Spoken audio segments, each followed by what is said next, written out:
Tiger Communications proudly presents Sports Call. It's time to join our Sports Call crew as they discuss the latest headlines and happenings around Auburn and the entire sports world. To be part of the show, give us a call at 334-887-3401 locally or toll free at 1-888-9-TIGER-9. We're taking phone calls all show long and want to talk about whatever you've got on your mind. And now, coming to you live from the loveliest village on the plains, Auburn's first and Auburn's favorite sports talk show, Sports Call. Welcome, Auburn, into another week of Sports Call, live on Tiger 95.9, the Tiger.fm, and the Tiger Communications app. My name is Ryan Lavoie, the host of the program. Today, I'm joined by Tom Peavy and J.J. Jackson. We've got Jared Dillard as our on-site producer, and Brooks Childress back in our Auburn Bank studios. We are live at Suns Ford, South College Street in Auburn, as we begin the final week of July and we get closer and closer to college football season. Coming up on today's program, we will recap everything from SEC Media Days 2026 in Tampa. We will talk about the preseason All-SEC teams, including where everyone was projected to finish. We'll also talk a little bit of golf because Jackson Koiven is already a winner on the PGA Tour. We'll talk about that. We'll also re-air a couple of interviews from last week. We're going to do this throughout the week and kind of our top interviews from Tampa. Coming up at 4:30 today, the commissioner of the Southeastern Conference, Greg Sankey. We will play that interview for you. And at 5:15, Auburn defensive back Champ Anthony, which we aired last week also. In between all of that, if you want to give us a phone call to join us on the Sports Call phone line, 334-887-3401 locally, or toll-free 1-888-9-TIGER-9. That is the number to reach us here on this Monday. Again, we are so glad to be broadcasting live from Suns Ford and Auburn. We're also very glad to be broadcasting visually again. The SEC, so rudely, might I add, turned off the Ethernet and Internet on us a couple of hours too soon on Thursday. So we are, again, broadcasting live on Facebook, Sports Call Auburn there, and our YouTube page. We are back live again, Sports Call Auburn on YouTube. And, fellas, it's great to be here at Suns Ford. We had a heck of a week in Tampa. We're going to recap some of that today. Yeah, absolutely. I was just thinking about the magical 41 minutes that we had on streaming on Thursday before it all came crashing down. But the content was able to continue over the air and in our podcast feed. And then on Friday, even more amazing interviews were able to play out. What a long week it was. I slept this weekend, and then I slept some more. And then I slept some more. Heck yeah. And now we're re-energized, glad to be back here home on the plains, and hopefully the good vibes continue making this Auburn's first and Auburn's favorite sports talk show. Tom Peavy, how you doing, man? Have you recovered? I have recovered. Back to work yesterday in my other jobs, but yeah, have recovered. I do miss Tampa. I miss all the sights of Tampa, but back to the real world. And yeah, man, happy to be here. Enjoyed watching Jackson Koiven win that tournament yesterday. An incredible record-setting round that he had on Saturday to put him into position for Sunday, where really he just kind of had to hold the course and hold off Scotty Scheffler, and he did it. And that's just absolutely impressive for a 21-year-old in just his third professional start to already have a win. There are pro golfers that go an entire career without picking up a victory, and he's already got one just 3 in. So good for him.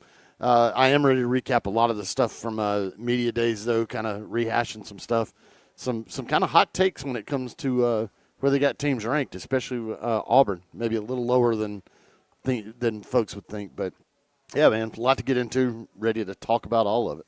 And, again, JJ, you said you have recovered? Yeah, I have. I'd say I have. Good deal. Yeah, it took a lot of sleep to do so, but, yeah, I'm in a good spot now.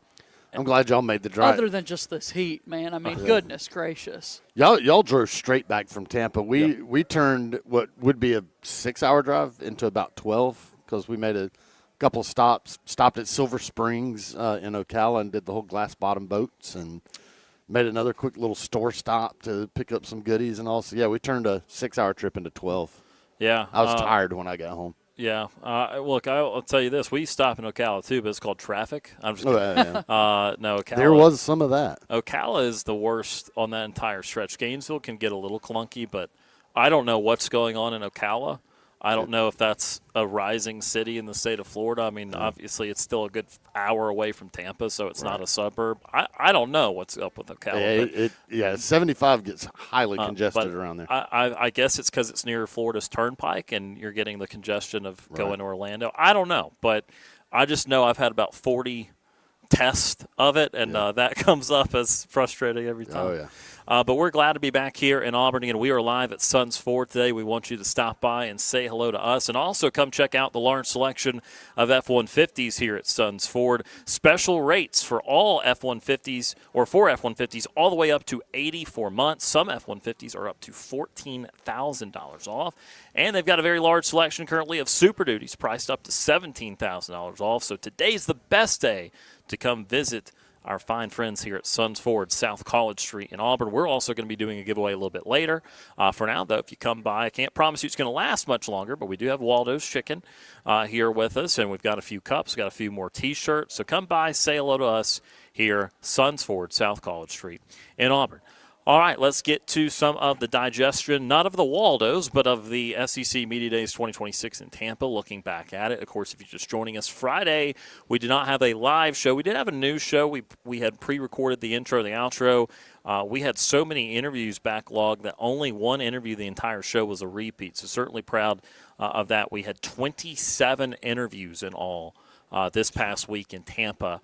I'm still awaiting official word if that was a record, but I believe it was indeed. It was indeed a record. There you go. So we were really proud of all the work that all of us did there, and really appreciative for all the guests that joined the program. And again, that's why we're going to play one or two a day this week. We're not going to play everyone again, but we want to play some of our top ones from last week as we continue to stretch out the summertime programming. But let's dive into some general thoughts about Media Days from last week. We will get into where everyone was voted and the all-SEC preseason teams in just a couple of minutes. But, I left Media Days taking away a few things, guys. One was that at least amongst those we talked to, which is not representative of everybody, but everyone felt pretty optimistic on Auburn. I think that maybe it was just a breath of fresh air that Hugh Freeze is no longer the coach of Auburn, but everyone at least was saying, I believe Auburn will get going in the right direction. They've got a decent start here in recruiting, and we think they've got the right guys. So there was some pretty positive sentiments there. I was very interested in the conversations around really teams 3 through 7 or so, and we'll explain that more in the predicted order of finish a little bit later. But you could go on the right side and find someone that loved Ole Miss. You could then, at the next table, find someone that really liked Alabama.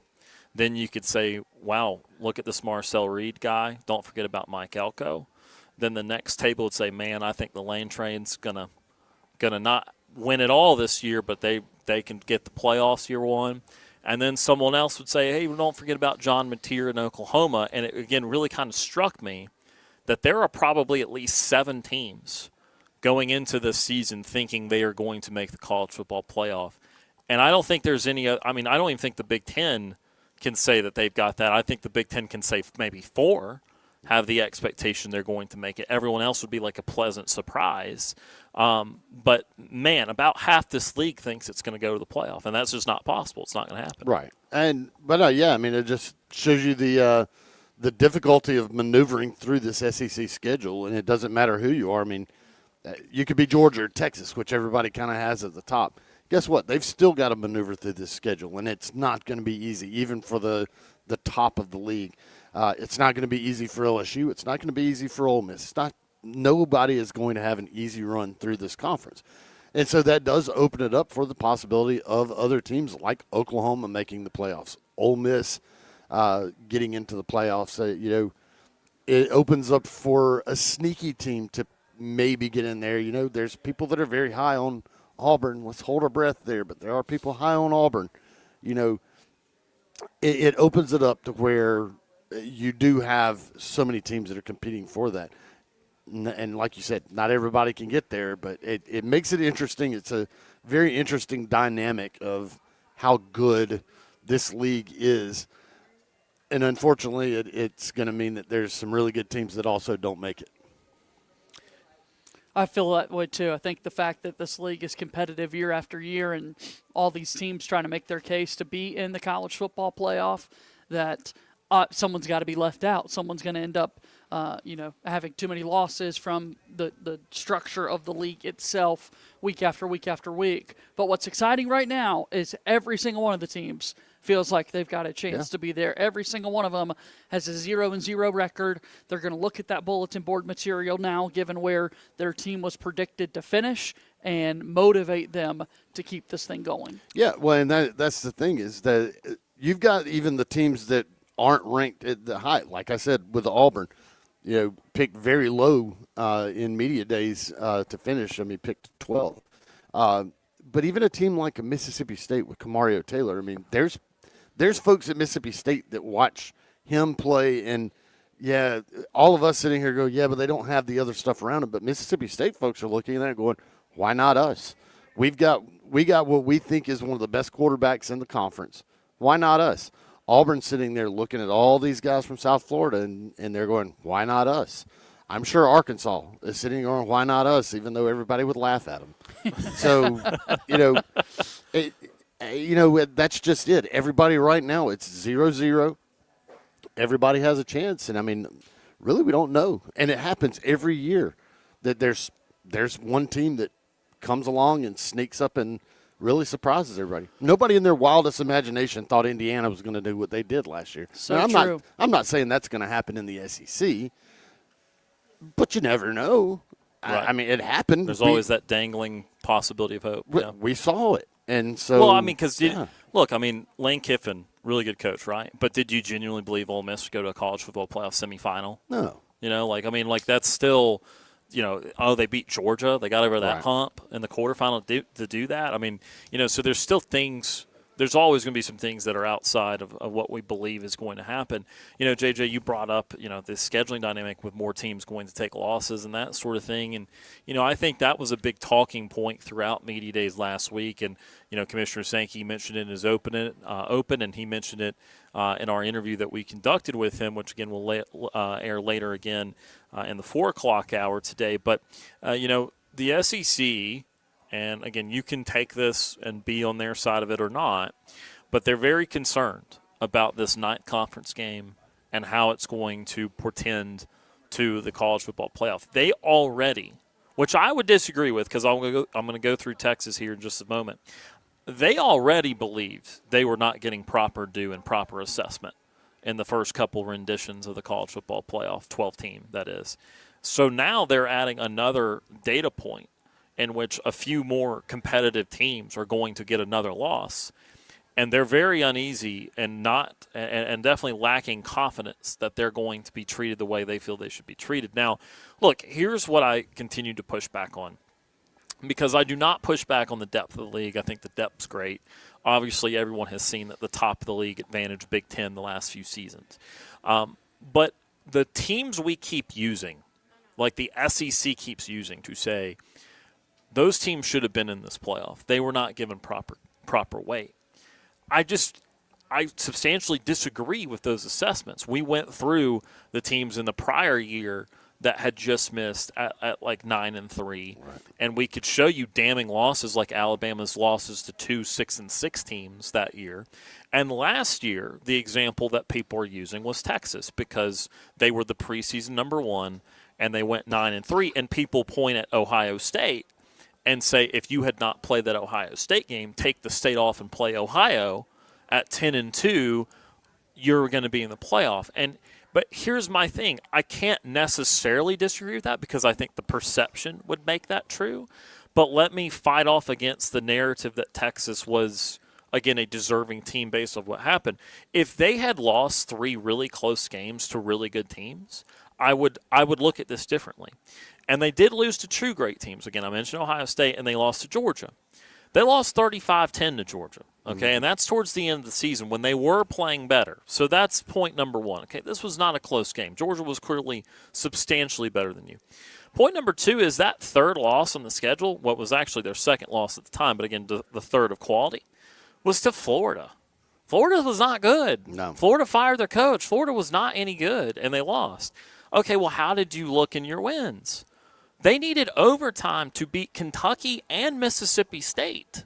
You can't tell me Kentucky and Mississippi State don't compare to other bottom feeder teams in power leagues. They're bad. They're really bad. Yeah. And, again, Kentucky fired their very long-time successful coach for that. Mississippi State, again, was not a productive team last year. They were incrementally better. I think they got up to 4 or 5 wins, whatever it was, but they still didn't go bowling.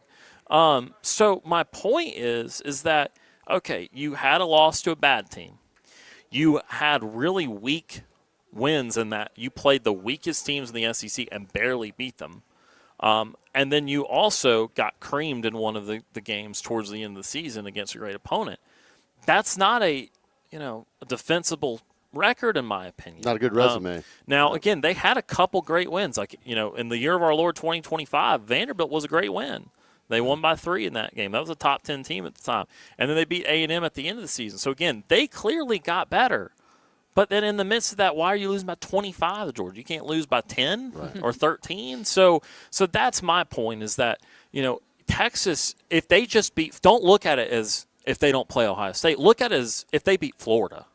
Look at it as if they beat the 5-7 team that was not very good in the league, and they go 10-2 that way. Then they're in the playoff. Or they lose to Georgia by 3, and they cream Kentucky and they cream Mississippi State. Now I have more empathy for that, but I don't when you don't take care of your own business. So I think that ultimately there is a tough balance to strike, because not all records are created equal, obviously. But the league has not maybe had as compelling examples as they probably think that they have. Right. And so when you compare them, because they're not living in a box, you compare them to the other situations. It's like, yeah, I'm taking those teams in. I'm taking that team in that format. So, again, I do understand the SEC's worry, but to this point, I do not feel they have been slighted. No, slighted? No, not at all. You were spot on, man. Thank you. Yeah. That's just it. I mean, the SEC eats itself from within. And that's not a bad thing. I mean, it shows the parity across the conference. I mean, when you can have Florida beat Texas like that, when you can have, Vanderbilt become a top 10 team, goodness gracious, whoever imagined that happening? The parity in the conference is such that you're going to have a struggle to have a dominant top team, just because it's difficult to be that dominant. When you have, with the NIL and the transfer rules and all this kind of stuff, I mean, the parity is just so great across that conference that it's really difficult to have that one team that really kind of stands, head and shoulders above everybody else.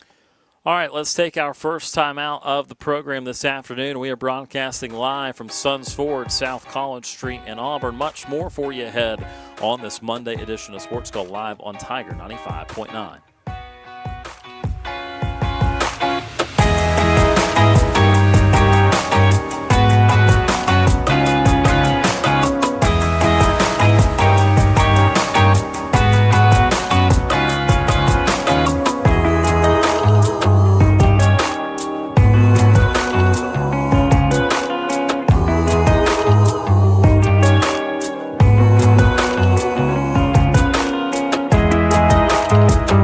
Sports Call has been on the air since 1995. Weather brought to you by Auburn University Credit Union. Looking for the best credit card rate in town? The rate on Auburn University Credit Union's MasterCard starts at 7.9% APR. That's right, 7.9% APR. For more information or to apply, visit one of their 3 locations or myaucu.org.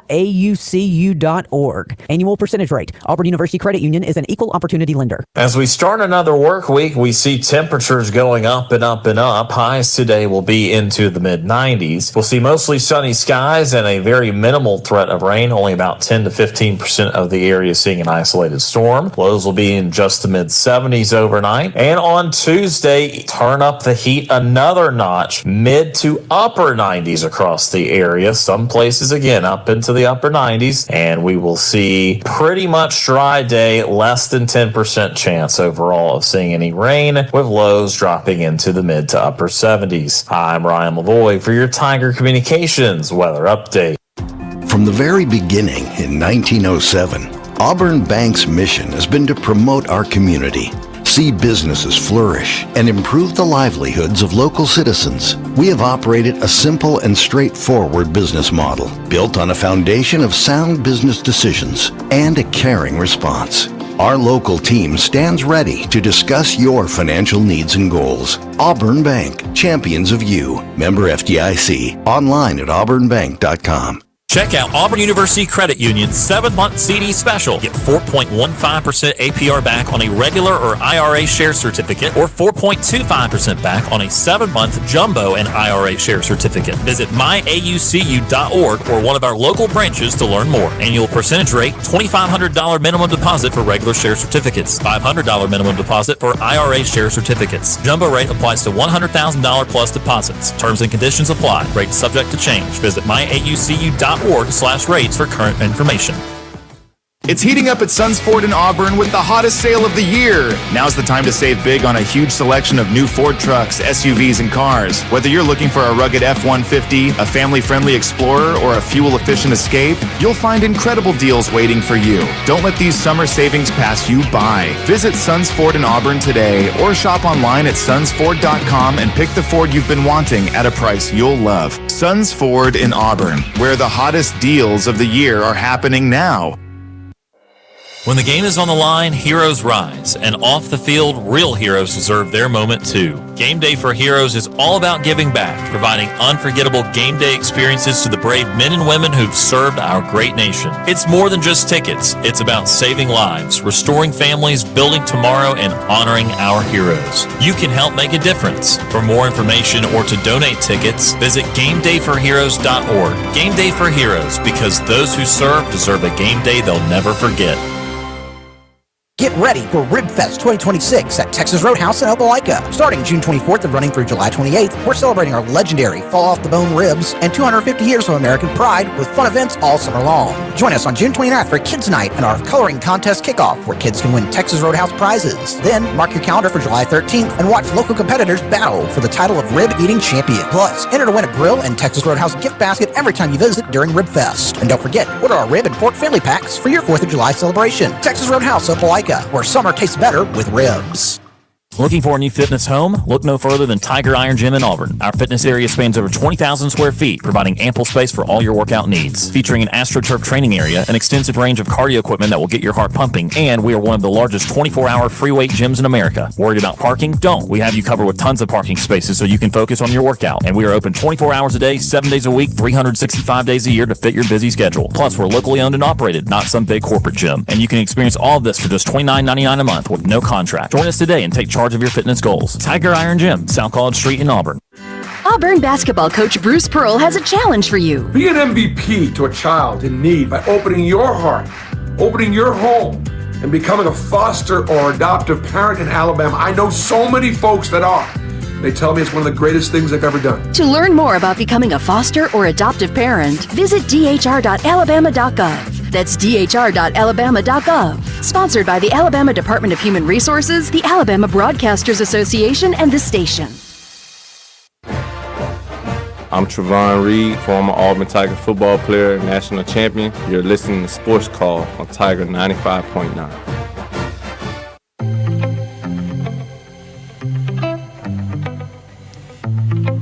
Welcome back. This is the Monday edition of Sports Call Tiger 95.9, the Tiger.fm, and the Tiger Communications app. Ryan Lavoie, Tom Peavy, and JJ Jackson with you here today. Need to give you a quick update. We are looking into it right now, but apparently our phone lines are down at the moment.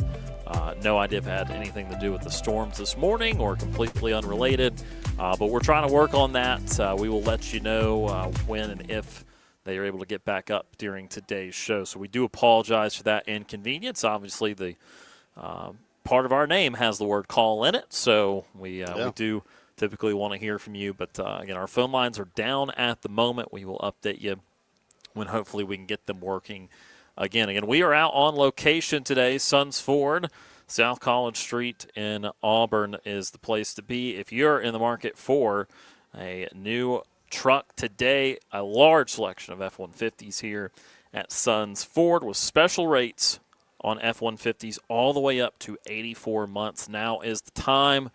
The summer fun won't be allowed much longer, and so you want to come by Sons Ford here in South College Street in Auburn today.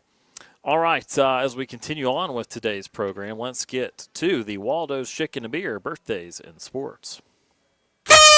It's time for today's birthdays in sports. Today on the Waldo's birthdays, we got Darius Leonard, who is 31, an NFL linebacker known for his playmaking intensity and energetic style, earning him the nickname the Maniac after a stellar college career at South Carolina State. The Bulldogs. Where he won 2 MEAC Defensive Player of the Year awards. He was selected by the Indianapolis Colts, Jared Dillard's Indianapolis Colts, in the second round of the 2018 draft. Made an instant impact as a rookie, leading NFL tackles, winning AP Defensive Rookie of the Year, and earning first-team All-Pro honors over his career with the Colts and Philadelphia Eagles. Leonard developed into one of the league's most dominant linebackers. A 3-time Pro Bowler and 3-time first-team All-Pro, he became renowned for forcing turnovers, leading the league in forced fumbles in 2021, and accumulating over 600 career tackles. He went to Lakeview High School in Lakeview, South Carolina. Go Wild Gators. Wild Gators? Yeah, not just a regular gator. Not a gator at the zoo, but like a wild Gators. Okay. First I've ever heard of that. Sidebar. Okay. We probably talked about this last week, but I was definitely telling Brooks in the car. Okay, if you had no signs, okay, like no road signs, and you had no GPS, you would know that you're in the state of Florida on I-75 because the billboards start, we have live baby gators, we have gators, come see a gator. I mean, it's everywhere. Or Frenchies. Or Frenchies. But so many signs for we have live gators. Yep. I cannot begin to tell you if you've never driven 75. Really need everybody has gators, apparently. Yeah, everybody has gators. But not wild gators like Lakeview, South Carolina High School. Oh, true. So I understand why the University of Florida are the Gators. But Darius Leonard is 31 today. Alex Rodriguez is 51, known as one of the most dynamic and talented players in Major League Baseball history. He was drafted first overall in the 1993 draft by the Seattle Mariners out of high school. Quickly established himself as a premier shortstop before continuing his legendary career with the Texas Rangers and New York Yankees.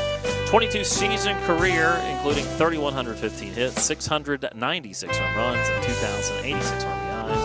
A 14-time All-Star, 3-time American League MVP, and 2-time Gold Glove winner.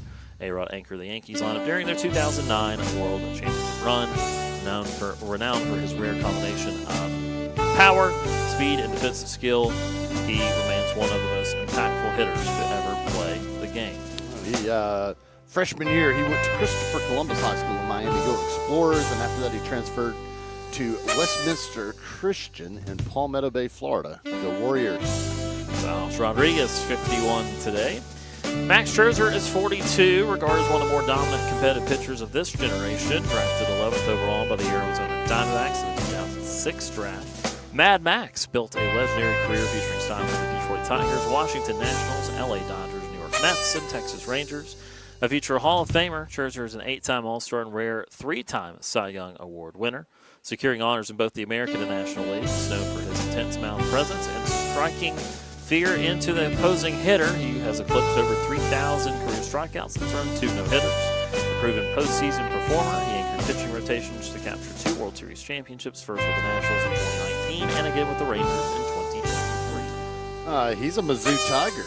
And before that, he went to Parkway Central in Chesterfield, Missouri. Go Colts. So Max Scherzer, 42 today.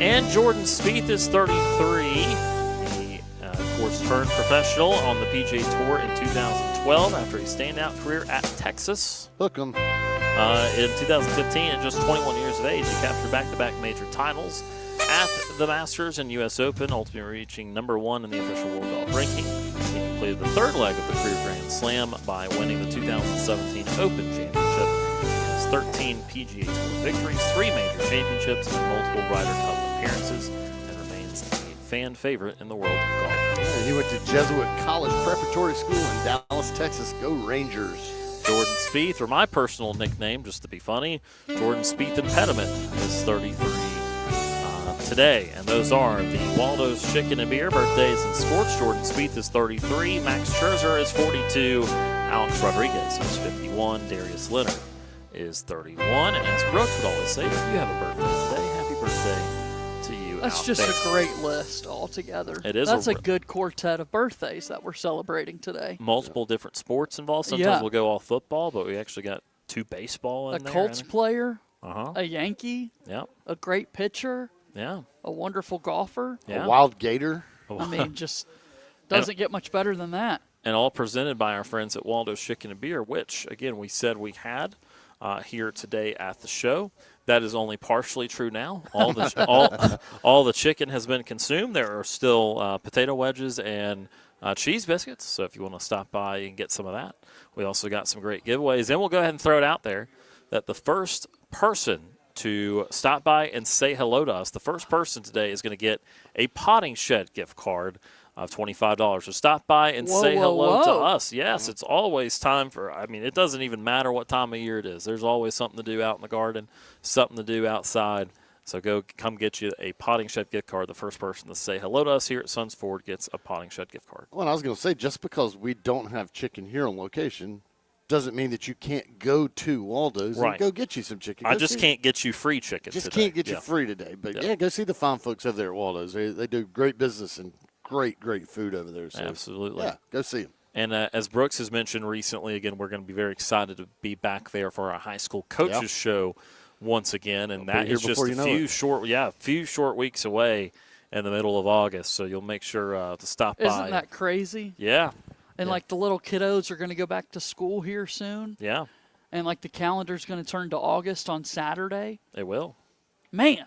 It will indeed. What happened? And there's college football in the month of August. Week 0 on August the 28th. So we're we down into, 38 days until game 1? Oh, let's do math for a second here. You love math, Ryan. I do typically love math. I think we would be at 40. Does that sound better? 40. It doesn't sound better because it's more days, but I think it's 40. Yeah, that sounds right. It's 40 because you got to go increments of 7 for each week. 6 weeks is 42. You take 2 off because it's Monday, so 40. 40 is such an even number. That's wonderful. Yeah, it's a nice, round number. Yeah. We're about to go to our next timeout. Again, we will also tell you kind of programming moving forward because we are getting closer to 33 to week 0, 40 to Auburn plays and everybody on September the 5th. So we, again, later this week, since we've passed media days now, we're going to get into our SEC team previews. So we're doing one per show again. It's that time because if you want the show math until the first Auburn game of the year, we are down to 30 shows until Auburn football gets going. So you got 16 teams in the league. It's time to get at it because we'll also have conference previews and all sorts of Auburn previews. So we're getting closer and closer, that is for sure. But let's take our next timeout of the program today. Again, we are live, Suns Ford, South College Street in Auburn. Come by and say hello to us today and find your new ride here at Suns Ford. This is the Monday edition of Sports Call live on Tiger 95.9.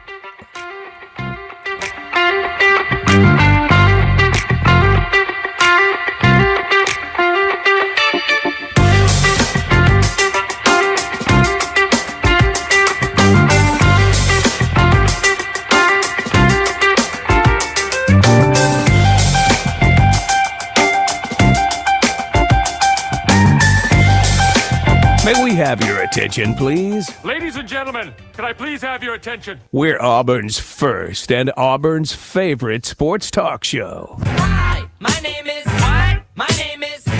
My name is... Sports Call on Tiger 95.9. Hey folks, dinner time just got a whole lot easier. Swing by Waldo's Chicken and Beer on South College Street and grab the family meal deal. We're talking a whole bucket of bird, plus those famous cheesy biscuits, fresh coleslaw, and 2 sides. Go creamy mac and cheese, collards, potato wedges, whatever feeds your flock. And hey, make it a Thursday thing. It's kids' night at Waldo's. Bring the family, hang on the patio, play a little golden tea, while the grown-ups kick back with a frozen Waldo Rita. Good food, happy kids, and a little time to relax. What more could you ask for? Waldo's Chicken and Beer, South College Street in Auburn. Looking for a new fitness home? Look no further than Tiger Iron Gym in Auburn. Our fitness area spans over 20,000 square feet, providing ample space for all your workout needs. Featuring an AstroTurf training area, an extensive range of cardio equipment that will get your heart pumping, and we are one of the largest 24-hour free weight gyms in America. Worried about parking? Don't. We have you covered with tons of parking spaces so you can focus on your workout. And we are open 24 hours a day, 7 days a week, 365 days a year to fit your busy schedule. Plus, we're locally owned and operated, not some big corporate gym. And you can experience all of this for just $29.99 a month with no contract. Join us today and take charge of your fitness goals. Tiger Iron Gym, South College Street in Auburn. TK's Convenience Stores, your gotta-have headquarters. You know, those things you just gotta have, but don't have time to waste in one of those huge pack stores. Nope, at TK's, we have your gotta-have items with no hassle, along with great customer service, high-quality items, and clean stores. So whether you need a 6-pack of your favorite beverage, milk, gasoline, or some cash from the ATM, TK's has it just minutes from you. TK's Convenience Stores, now with 17 locations to better serve you. Always there when you need us. Can we go see a rocket in a giant cave? Yes. Are we going to see a battleship? Oh, an aquarium? And some flowers? Yes, sweetie.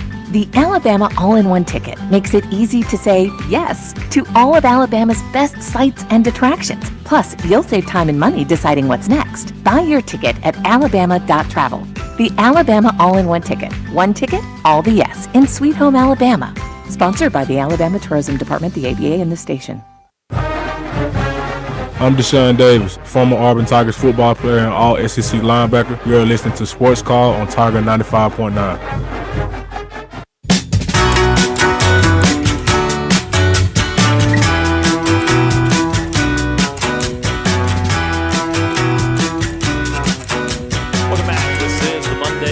Of Sports Call, Tiger 95.9, Tiger.fm, and the Tiger Communications app. Brian LaVoy, Tom Peavy, JJ Jackson with you here this afternoon. We got Jared Dillard as our on-site producer. Brooke Schilger's back at our Tiger Communications studios because we are again broadcasting live, Suns Ford, South College Street in Auburn. And you can see us in our setup here at Suns Ford as we are broadcasting live on YouTube and on Facebook.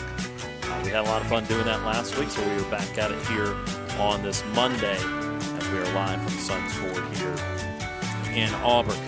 Do unfortunately have some bad news on the phone lines if you're trying to connect to us here on Sports Call today. Unfortunately, our phone lines are not going to be operational on today's program. We are having a changeover from system to system, and unfortunately, we were not told that that would be happening today during our show. So I understand that is inconvenient for everyone, but appreciate everyone's patience. We should be good to go tomorrow, however, but again, no phone calls possible today on the program. We do apologize for that, but don't worry, we have plenty to talk about here on this Monday edition of the program, including some SEC predicted order of finish, shall we? Tom alluded to this in the beginning of the program today. Let's go through it here. Again, of course, you'll want to know where Auburn is. We will get there in just a moment. We will go from the top. Georgia predicted to win the SEC in 2026, followed closely by Texas, just 70 points separating the Bulldogs and the Longhorns. Ole Miss picked third in the SEC this year, but third through seventh is very, very tight. I mentioned this in a roundabout way at the beginning of the program. Ole Miss is third, Texas A&M is fourth, LSU predicted fifth, Alabama predicted sixth, and Oklahoma predicted seventh. Only 90 points separate 3 through 7. Let me show you how big or how small 90 points are. The separation between 7th place Oklahoma and 8th place Tennessee is nearly 600 points. So 3 through 7 is put them all in a basket and draw your favorite one. But Tennessee is picked 8th, Florida 9th, Missouri 10th, South Carolina by 20 points, so that's a narrow margin over Auburn. So South Carolina 11, Auburn 12, Vanderbilt 13, Kentucky 14, Mississippi State 15, and a distant 16, more than 200 points behind Mississippi State, is Arkansas. So, Tom, what do you think? First thing that I look at is that difference between Auburn and Vanderbilt. That's a big margin right there. I'm kind of surprised that the media have Vanderbilt that low. I thought that they would, think that Clark Lee could keep that thing going without Diego Pavia, and they have one of the best quarterback recruits in the country. Their highest recruit that they've ever gotten at Vanderbilt is on campus with them, and so I'm kind of surprised that they're looking so low at Vanderbilt.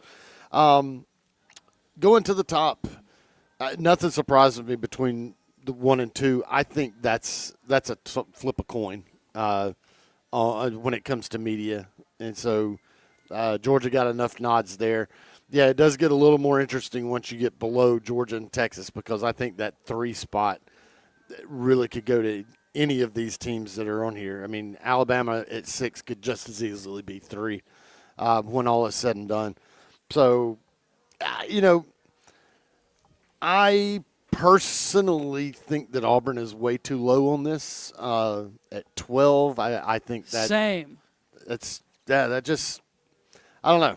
I don't agree with that. Maybe I have orange and blue glasses on, but Florida at 9 and Auburn at 12. It's one of those things, like, I'm trying to figure out why everybody likes Florida so much. I get it. John Summerall has kind of awoken everybody, and they like his energy and everything. But it's like, what do they have? Like, what do they have on the team that makes you think that they're going to be that good with him in year one, as opposed to Auburn? Why do you think that they're not going to be that good, even though they have all of the pieces of the puzzle from South Florida coming here to make the offense go, and you're returning your defensive coordinator? It's like, I can't wrap my head around the thought process of some media members when it comes to that, unless it's just, recency bias that Auburn has just not been able to get it done. I think Auburn at 12 is just way too low. Arkansas at 16 makes sense. Mississippi State, Kentucky, I would say watch out for Mississippi State not being at 16. I've heard so many people talk about a lot of love for the quarterback, Kamario Taylor. I've heard people just absolutely raving about him.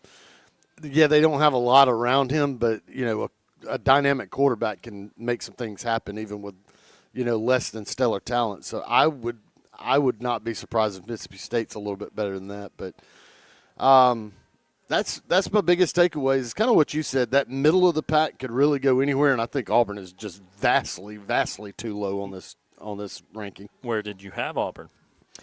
Honestly, I think I would flip-flop that Auburn and Florida. I would have Auburn at 9, maybe even at 8. But I would. I don't know. I have a feeling that it's a kind of a flip between that Florida spot and the Auburn spot. I'd go 8 or 9 for Auburn. Another year where I did not personally turn a ballot in. The chaos of editing all the files and whatnot last week at SEC Media Days, you just couldn't get around to it in time. But I feel like this is a team that, goodness gracious, all the losing seasons. I get it. I just obviously get caught wearing my Auburn glasses and hope that we'll be able to get it fixed, this season, and that you can start to see Auburn climb into the top 10 of the league. But if you, again, and that's what's so crazy. I mean, if you hear people that we talk to, but then also not just people that we talk to, but other media that we're talking that were not, they have no reason to sunshine pump Auburn. They were pumping Auburn up. They were. The only media member that we talked to that was a little bit more down would have been Chris Gordy. Yeah. And no, not Connor Chris. O'Gara. Connor O'Gara, not Chris Gordy. Connor O'Gara. Connor O'Gara had him at 6-6. 6-6 with a win over Florida, which I think he probably has Mississippi State beating Auburn. Okay, yep. He did. He did. Okay. Yep. I don't think we ever figured that out. We did off air. Off air. Okay. Yep. So as Mississippi State, he has winning. Which, hey, again, like I said, Mississippi State could be a surprise team with a dynamic quarterback, and Auburn has to go there and play him. Yep. Yeah, I could see that infinitely more than Arkansas. Oh, absolutely. Yeah. Sure. Absolutely. I at least think it's reasonable. I wouldn't predict it, but right. Yeah, I can understand that. But with Auburn, and that's what kind of surprises me is they're so far down on that ranking is because you just heard so many people, not just the ones that were at our table, this beautiful orange and blue tablecloth and everything that said Auburn all around it. Sure, maybe some people were like, don't want to talk so bad about it. Peer pressure kicked in. Right. No, if you just listen to people and go back and watch other stuff that people are talking about that had nothing to do with us, they are really kind of on the Auburn train. And so I was shocked when it came out they were 12th. I'm like, dadgum, where are all these people that are not buying in? Because I sure didn't see them, but I guess they're out there. So I'm going to go through what I voted. I do. I also did not do a ballot. So. Oh, gotcha. I reveal this every year. I have no problems revealing it. I believe there should be transparency on picks like this. So I say, why not? If you voted something that you think should be private, then I wonder what the hell you voted for, quite frankly. So I'll reveal the list. I have no problems with that. I voted Georgia to win the SEC. I then gagged a little. I then had Texas number 2. I think that's your SEC title game, a repeat from 2 years ago. I think those are the 2 best teams in the league. I think Georgia's schedule is on the easier side. We've discussed that. I think Georgia is the best bet to be in the college football playoff. I think Georgia will be in the SEC championship game. Texas's schedule concerns me, and I just think that they will figure it out. But I think that it's possible Texas is a smidge better than Georgia, but they have a worse schedule. So we'll see where that leaves them. I totally agree with the sentiment that 3 through 7 is how are you feeling on each day. And how I arrived at what I did was very schedule-based. I arrived at Alabama number 3, Texas A&M 4, Oklahoma 5, Ole Miss 6, and LSU 7. Remember, the SEC order was Ole Miss 3, A&M 4, which I did agree with, LSU 5, Alabama 6, Oklahoma 7. So I had a little variance there. Why I went Alabama 3, their schedule, I do think they lose to Georgia, even though it's in Bryant-Denny. I think they beat both Texas A&M and LSU.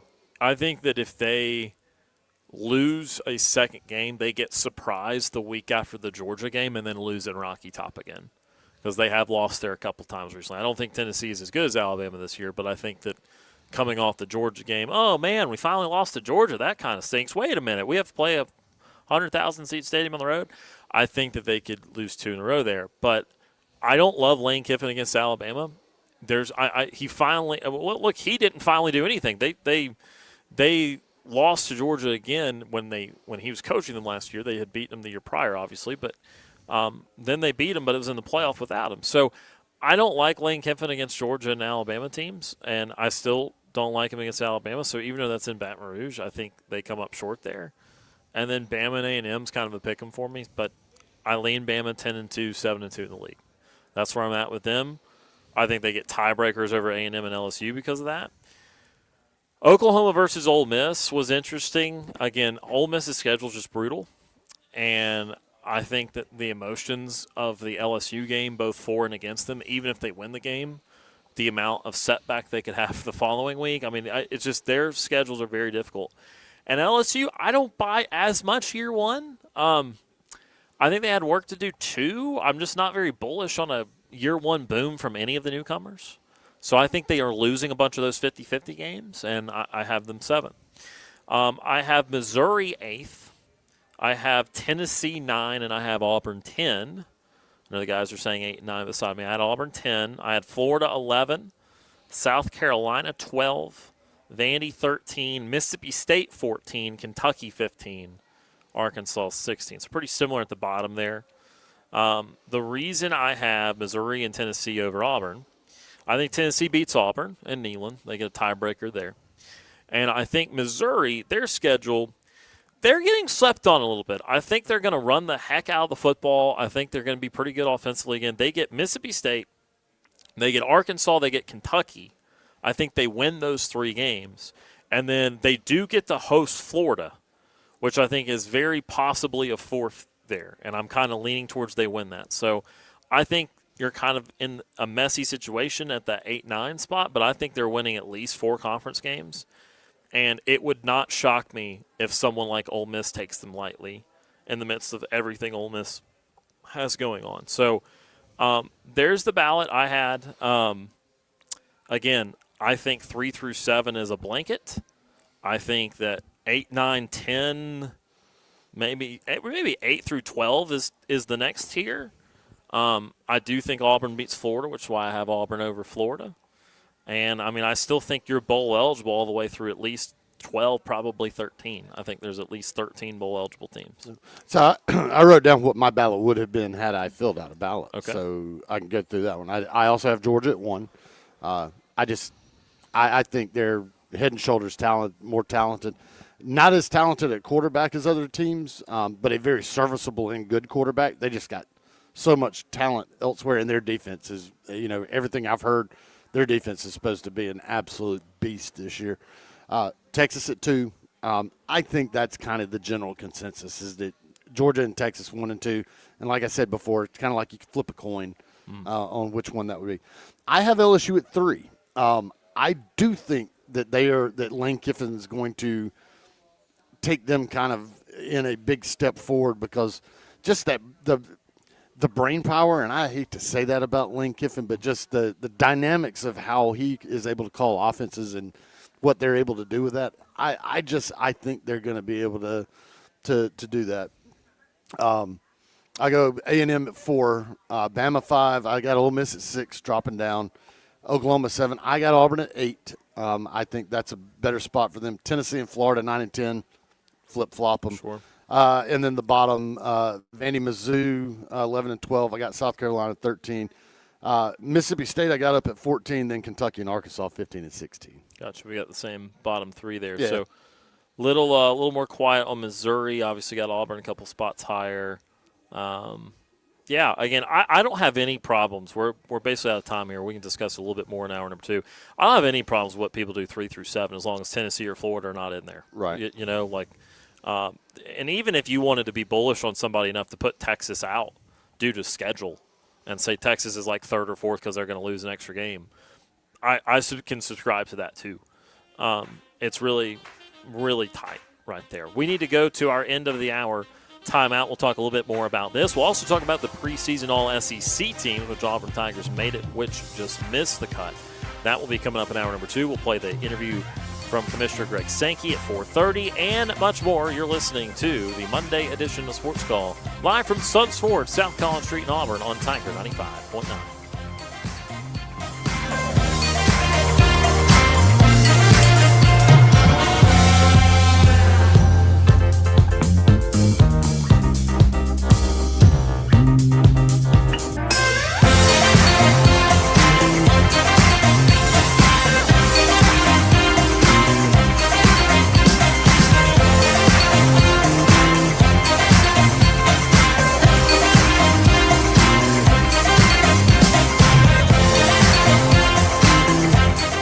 One hour of our show is in the books. We've got more to come. Stay tuned for another hour of Sports Call right after the break.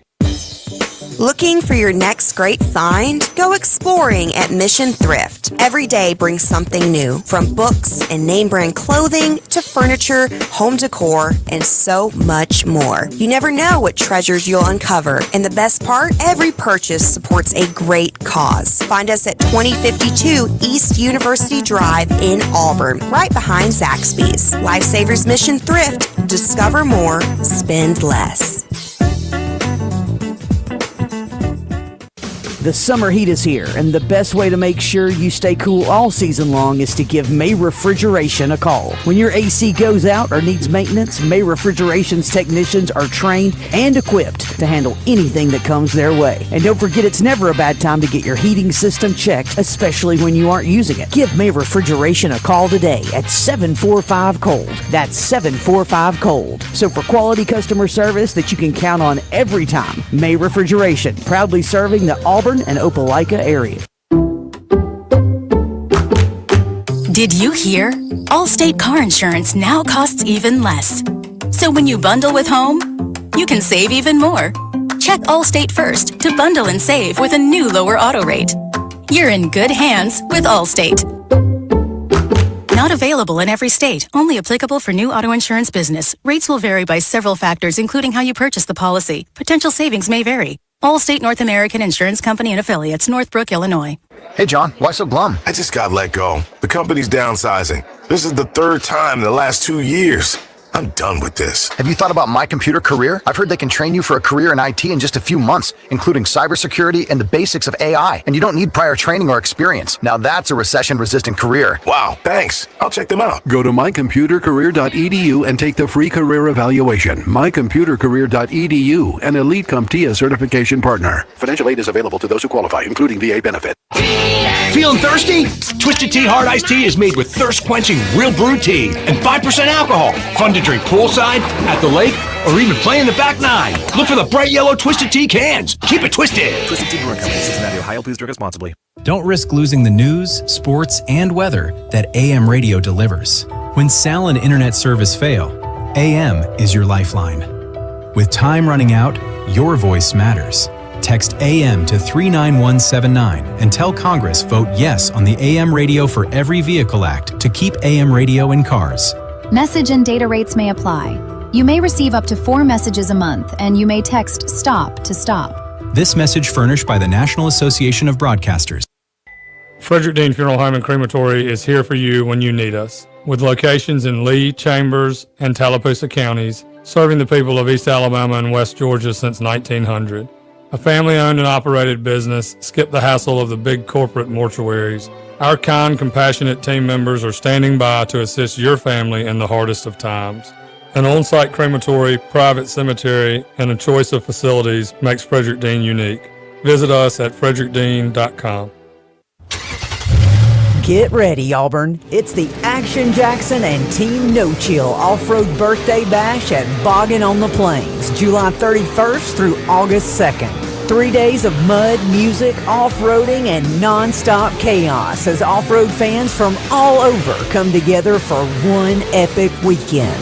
Bring your rig, your crew, or just come watch the action fly at Boggin on the Plains. The Action Jackson and Team No Chill Off-Road Birthday Bash, July 31st through August 2nd. It's going to be loud, muddy, and absolutely unforgettable. Presented by Jimmy's Car Stereo. When it's extremely hot or cold, your heating and cooling system has to work almost non-stop to keep you comfortable.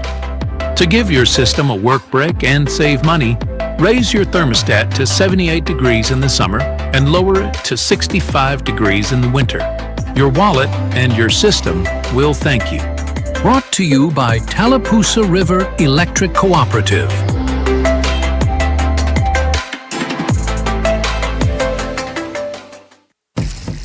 You're listening to Sports Call on Tiger 95.9 FM, WTGZ Tuskegee, Auburn. Now, it's time for your Atlanta Braves morning update, presented by Tidal Wave Auto Spa. Get clean car happy at any of the 250-plus Tidal Wave Auto Spa locations today. Braves, take Game 3 and extras and take the series. I'm Barrett Salee, and this is your Braves Radio Network morning update. Tidal Wave Auto Spa is the official car wash of the Atlanta Braves and your go-to car wash destination all season long. Visit TidalWaveAutospa.com to find a location nearest you. The first two games of the series versus Baltimore were one-run games, so why not make it a third? Braves topped the Orioles 3-2 in 11 innings in one of the more dramatic games that you will ever see. Dominic Smith with RBIs in the second and the fourth, and then the Braves escape a jam for the ages. Bases loaded, nobody out in the 10th, and they somehow push it to the 11th, and then Austin Riley with the RBI single in the 11th, and of course, he makes a stab on the ground ball with the bases loaded in the bottom of the inning to ultimately end the game. Ronaldo Lopez was great in this one, 5 2/3, 5 hits, and no earned runs. Baltimore in the rearview mirror. New York coming up starting tonight. Zach Thornton gets the ball for the Mets. He's 1-1 and has a 1.93 ERA. Martin Perez will go for the Braves. He's 6-6 and has a 3.38 ERA. For leadoff show at 5:55 and first pitch between the Braves and the Mets, 7:10 from Citi Field, and you can hear all of the action on the Braves Radio Network. You're listening to Sports Call on Tiger 95.9 FM, WTGZ Tuskegee, Auburn. Since 1995, Alabama's sports talk leader, Tiger Communications, proudly presents Sports Call. It's time to join our Sports Call crew as they discuss the latest headlines and happenings around Auburn and the entire sports world. To be part of the show, give us a call at 334-887-3401 locally or toll free at 1-888-9-TIGER-9. We're taking phone calls all show long and want to talk about whatever you've got on your mind. And now, coming to you live from the loveliest village on the plains, Auburn's first and Auburn's favorite sports talk show, Sports Call. Second hour of Sports Call beginning right now. Tiger 95.9, the Tiger.fm, and the Tiger Communications app. I am Ryan Lavoie, joined by Tom Peavy and J.J. Jackson. We are live, Sons Ford, South Collins Street in Auburn. We're also live visually again on Facebook and on YouTube at Sports Call Auburn. Appreciate Jared Dillard for hooking that up for us once again. He was with us in Tampa. We certainly appreciate him here on site. We also appreciate Brooks Childress for being back in our Auburn Bank studios. I want to give another shout-out from last week to Connor Knight because I don't believe I properly gave him his dues enough. I think I forgot at least one full show. A big work week for Connor, yeah. But Connor's awesome, and we appreciate the work he did back in our Auburn Bank studios last week. Again, if you're just joining us, we do apologize, but unfortunately no phone calls today. Our phone line is not operational, which was not known by us until after 3 o'clock today, which you can note is, of course, the show time. So we apologize for that. We believe we will have that working again tomorrow, so appreciate everyone's patience in that. But we promise we'll continue to have a lot of fun here in the next couple of hours while we're at Sons Ford. We can handle this. Yes, sir. And I can tell you you'd also have a lot of fun if you came to Sons Ford and got your new ride today. That'd be a good summer present as we get closer to school starting back up. And if you come by, you can come check out their large selection of F-150s. They've got special rates all the way up to 84 months on certain F-150s. Some F-150s are up to $14,000 off. And if you're also looking for a Super Duty, they've got a large selection priced all the way up to $17,000 off in some cases. So today is the best day to come by Sons Ford and find your new ride. Yeah. And if trucks aren't your thing, they've got other stuff too. Yeah, this is now 2 shows in a row, Tom, that this Mustang has been. That's what caught my eye. Right in front of us. The Jacksonville Jaguars turquoise. Yeah, we had conversations about what color it was, and it prompted one of our pals, James, to call in and get to tell us what colors he would have his Mustang be. But I think we were going back and forth between the Jacksonville Jaguars. We gave a Coastal Carolina Mustang, if you will. Yep. I mean, it is a sweet-looking ride. Yes. That's head-on right here in our showroom. Maybe we'll show it off on our camera feed at some point today. Yeah. Maybe I'll drive it. I'm just kidding. That is more my speed. There's a big pickup truck that's right. They've got the hood open for us. Yep. You know, I'm not inclined to know what to do underneath said hood. But if I ever came into an issue, Tom, I know that I would be able to call you, and you would help me figure out what was wrong with my truck. You'd be sitting on the side of the road for a while until AAA came and got you. Yeah, I would say, Tom, what do I do here? Tom would be like, I've got this great fix for you. Then 30 minutes later, you see a tow truck pulling up. Yeah. Ain't got no gas in it. Oh, man. But having a good time. Stop by, say hello to us here, Sons Ford, South College Street in Auburn. And still, we've got that $25 potting shed gift card to the first person that stops by and says come hello on to us by. today. Absolutely. All right, so coming up at 4:30 today, we're going to have that re-air of our conversation last week with the commissioner of the SEC, Greg Sankey. Before we do that, though, we continue to digest what the media, which is a.k.a. ourselves, voted in the preseason poll for the SEC. JJ, did you have any last thoughts on the predicted order of finish? I know Tom kind of had to speed through his. I'm last glad thoughts that you had Auburn in the top 10. Yes, thank you for that. Yeah. Like I said, I just good need, deal, man. I yeah, need Auburn it. to be a top 10 program. So where are the within keys for my SEC F-150? Yeah. And Tom having them at 8th. Hey, thank you for having Auburn a top 10 football team in the SEC this year. I think they are. And I'm hopeful that they're able to make it happen again. Yes. And turn this thing around. Maybe Auburn, you know what? Crazy.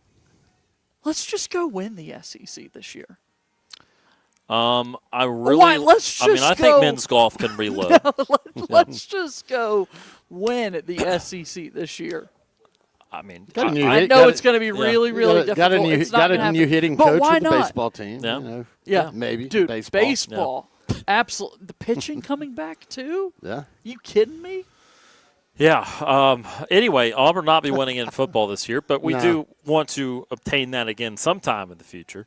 But again, you hear, because again, Tom, you had him 8th. You had him 8th. JJ's got him 8th or 9th. I've got him 10th. Really, that's the same record essentially, with just maybe different tiebreakers. Tom does have him 8-4 this year. I've got him at 7-5, so you do have one conference game of difference there. But the reality is that sounds really terrible, and then you consider that about 7 or 8 teams are going to be ranked at the end of the season. Right. So we're kind of saying, oh yeah, they'll probably be like one of the receiving votes category at the end of the season. It's actually, again, it's not the goal, it's not the destination, but it's an improvement, a very marked one, off of the last 5 seasons. So there is some consideration for that. Well, let's discuss this, shall we, real quick? Yeah. You have Tennessee beating Auburn. Yes, I do. I have Auburn beating Tennessee. Yes. That would put Auburn at 5-0 if they beat Tennessee after Florida and Vandy. If they run the table. Yep. That would have them at 5-0. So I mean, I I'm down on Tennessee this year because I just think they've got issues there. Not really sure who their quarterback's going to be right now. Still a contest. Yeah, still a contest. A lot of big question marks with Tennessee. But then you kind of put into the whole dynamic of Alex Golesh knowing that system that they're going to run. Now, of course, Tennessee's going to know the system that Auburn's going to run. And I guess I kind of look at it like you have 2 coaches that know that offensive system. And so then, therefore, I think it comes down to who has the better playmakers. And I just think Auburn does, at least on offense. It would be up to Auburn's defense to really step up. But I just feel like Auburn may have the better playmakers in a game where both teams know that offense and know the tendencies of each other and know exactly what that offense is going to look like. I lean Auburn on that one. It's in Neyland. I get it. That's a tough place to win, but eventually Auburn's going to have to win those games. And if you're going to get to that 8-win plateau, you're going to have to pick up one of these tough road games. And I think that's more gettable than the other. They're not going to beat Georgia. I don't think they're going to beat Bama, even though there's some people that are like, watch out, Alabama's might not be very good this year. At Mississippi State could be a trap, if you're not careful. But I feel like out of the road games, at Ole Miss, that's one. I don't see Auburn getting that one. I just feel like if you're going to get to that plateau, you're going to have to win one of these big road games in conference play. And I think Tennessee is that one that's a lot more gettable than some of those others that are down, well, I guess Georgia's not towards the end of the season. It would be right after that. But still early in the season, October 3rd. Yeah. I think that one is very gettable. It's going to be a good atmosphere. It will be indeed another 100,000 seat atmosphere to play in the Southeastern Conference. All right, so let's look at some of the positions now of note, and the first, second, and third team, all preseason team again.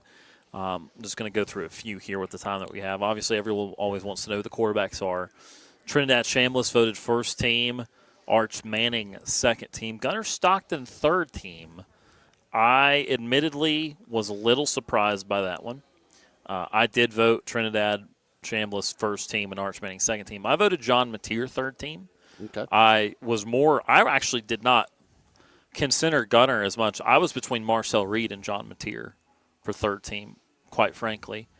And so the loser of that would have been fourth. So in this case, again, I voted Mateer, so Marcel Reed fourth. And then I was at Stockton and Byron Brown, kind of around 5 and 6, which, again, you don't vote for that many, but just in my head how I was ordering it. There's potential for Byron, absolutely, throughout the season. And obviously the production was great at USF, but you still want to see it at this level. So I was not ready to overwrite the fact that someone like Marcel Reed took his team to the playoff last year, that John Mateer took his team to the playoff last year. Those are guys coming into the season that have expectations to, at bare minimum, put their team in the playoffs. But I would say those two quarterbacks have expectations to put themselves in the Heisman conversation at some point. Sure. And we think Byram and a perfect world could get there. But I don't think he's in the same category in terms of, he expects to come into this year. He expects to have Auburn in the playoffs, and he expects to have them or have himself in a Heisman conversation. That's not the expectation. That's a hope. That is not an expectation. I think it's more of an expectation for Marcel Reed and John Mateer, and that's why I thought of those guys ahead of Byram, whereas the season plays out, one of those guys gets nicked up like Mateer did last year, or Byram does have the 3,000, 1,000 again, but this time in the SEC, then we're having a different conversation for the postseason awards. But coming into it, those guys, to me, they're known commodities within the very high arch of college football. And I get it with the preseason stuff. Yeah, 1 and 2 between Trinidad and Arch. I think just like I was talking about with the preseason team predictings on 1 and 2, flip a coin. I feel like that's one of those you could kind of flip a coin between Trinidad and Arch Manning. I think those two have kind of definitely set themselves away from everybody else. Who is going to be that? Who deserves preseason third is sure. You could take any of those. Now, who is going to end up being at the end of the season third team All-SEC or even one of these other All-SECs if Trinidad or Arch don't really have good seasons? Byron Brown is in the talk. Definitely Marcel's in the talk. I keep mentioning at Mississippi State with Camario. Everything that I have heard about him is the dude's a freak.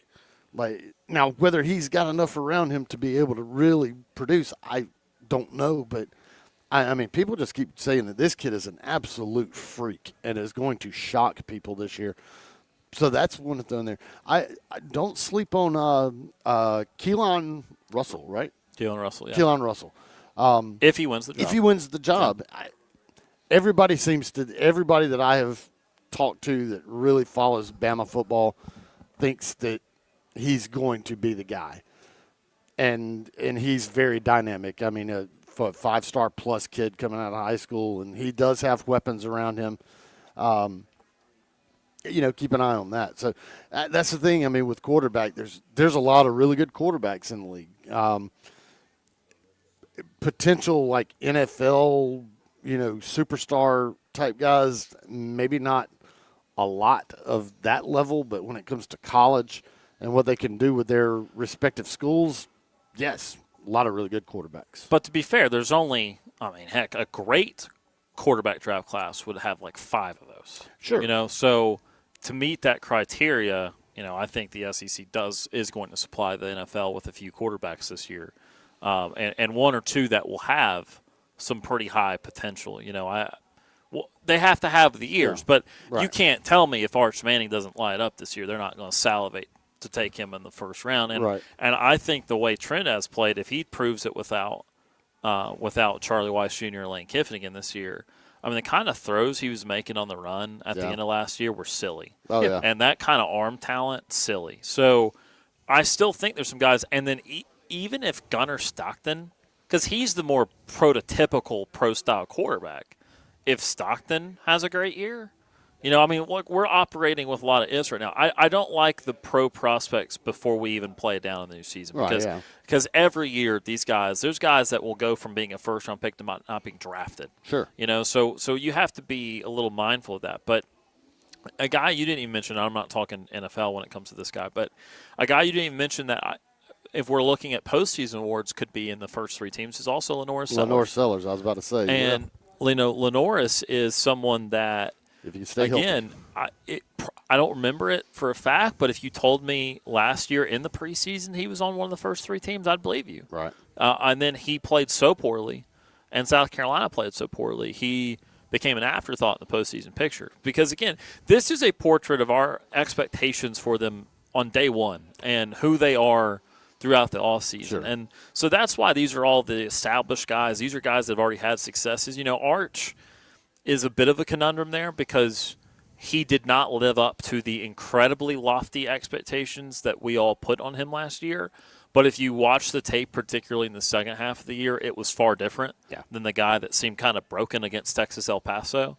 And so I think that ultimately I now expect him back in that kind of elite category, and especially with the receivers he has and with the play caller he has. But if it looks like it did the first half of last year, he ain't going to be there, and then that's going to open up a spot. So the moral of the story is I really, really like the quarterback play in this league. I think it's going to be better than last year.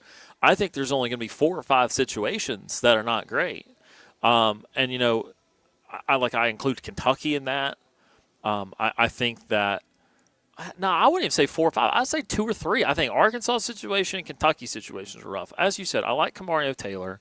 I'm interested to see what happens at Florida. I'm not sure there, and I'm not sure about Tennessee. But even Missouri, I personally do really like Austin Simmons. I don't think he did much wrong last year. His sin was that he got hurt and Trinidad Chambliss existed.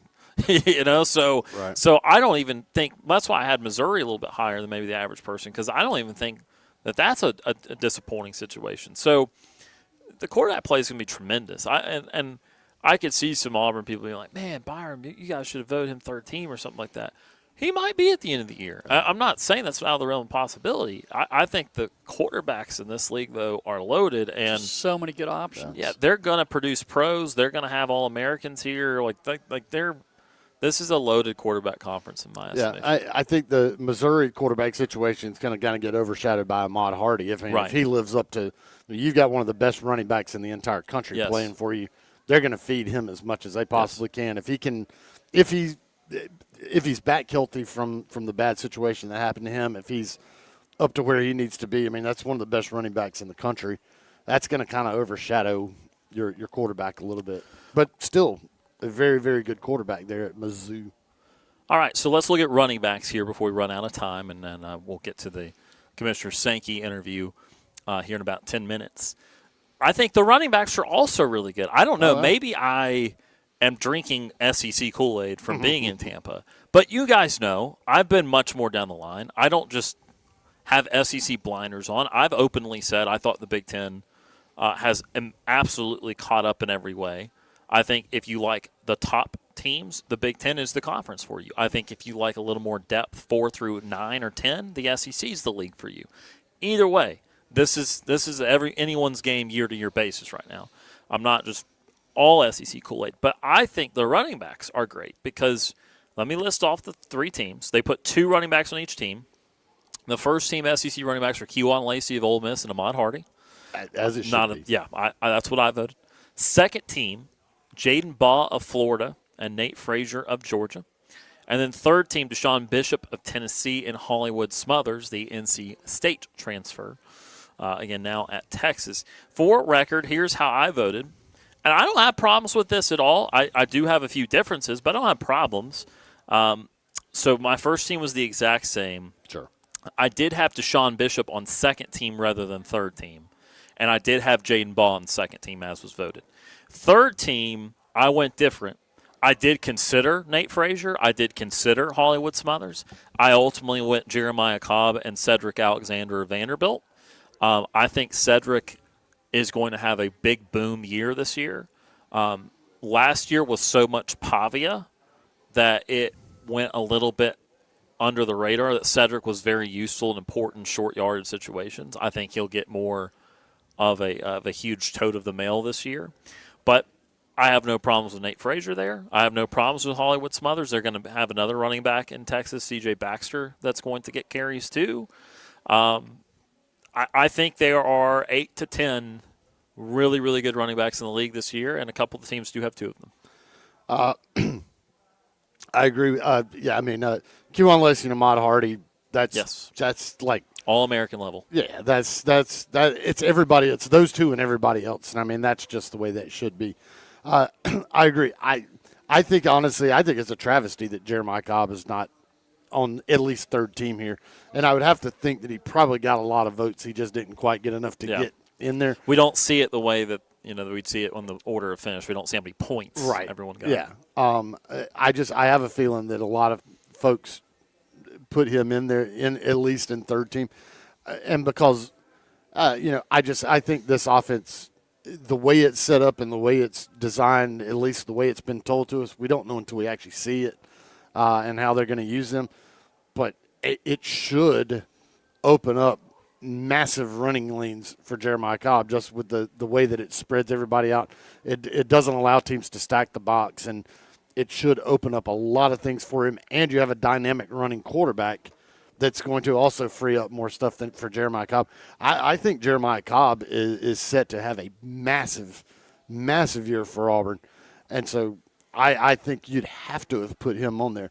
All these other guys, you could flipping them, flopping them, and do whatever you want to. They're going to be flipping and flopping with how they run the football, man. It's an athletic bunch in the SEC. All these guys I like. I had not even thought about the Vandy guy that you mentioned, but sure, throw him in the mix too. I just think, and I get it. We're Auburn show. Maybe I've got orange and blue glasses on, but I try to look at it from a neutral standpoint, and I just think that Jeremiah Cobb needs to be on there at least 13, because I think in a lot of these other different publications that you look at and everything, he's at least third team on several of those, if I've seen correctly. I think I've seen him in third team some. I think that the conundrum I had, and I did ultimately vote him in the third team, so this did not stop me, but I still wonder aloud what his true amount of carries is going to be this year, because Auburn has so many options, and I've talked at nauseum about how much I love the running back room as a whole, but okay, Byron Brown's going to carry it a lot too. Sure. Now Auburn's going to run a lot in general, but I just would wonder about what the work rate's going to be between all those guys, because why he did not elevate the second team for me is because Jaden Ball is going to get the ball so many times at Florida this year. I can't even begin to tell you. Jaden Ball is such a monster. He would, if Ahmad Hardy is not healthy this year, Jaden Ball will go into that first team with Kejuan Lacey. Jaden Ball last year was nearly 1,200 yards and 8 touchdowns, and he's just a moose. He's the closest thing to a moose we have right now. These other guys are kind of, and that's a good thing, right? A little bit of a scat. They can go catch passes. They can be physical, but Jaden Ball is just like, I'm bigger. He's the F-150s here at the car live. Yes. We got a bunch of Mustangs. He's the F-150. That's the one thing I do absolutely love about Florida's Jaden Ball. I don't love their quarterback situation. Their receivers are decent. John Summerall first year, fine, whatever. But Jaden Ball is unapologetically, right up there. And because I thought about the Nate Frazier dynamic at Georgia too, and Nate. Here's the thing. I think Nate, for me, falls under the category of I've just seen so many really good Georgia running backs. I'm not sure I'm that impressed compared to those guys. Yeah. Nate was just shy of 1,000 yards last year. That's fair, Ryan. It's a good season, but I'm not I don't know if their dynamics can be much different than some of these other teams, where a lot of teams have started to go a little bit away from the one workhorse. Can you find me a 60-40 split rather than an 80-20 or 90-10.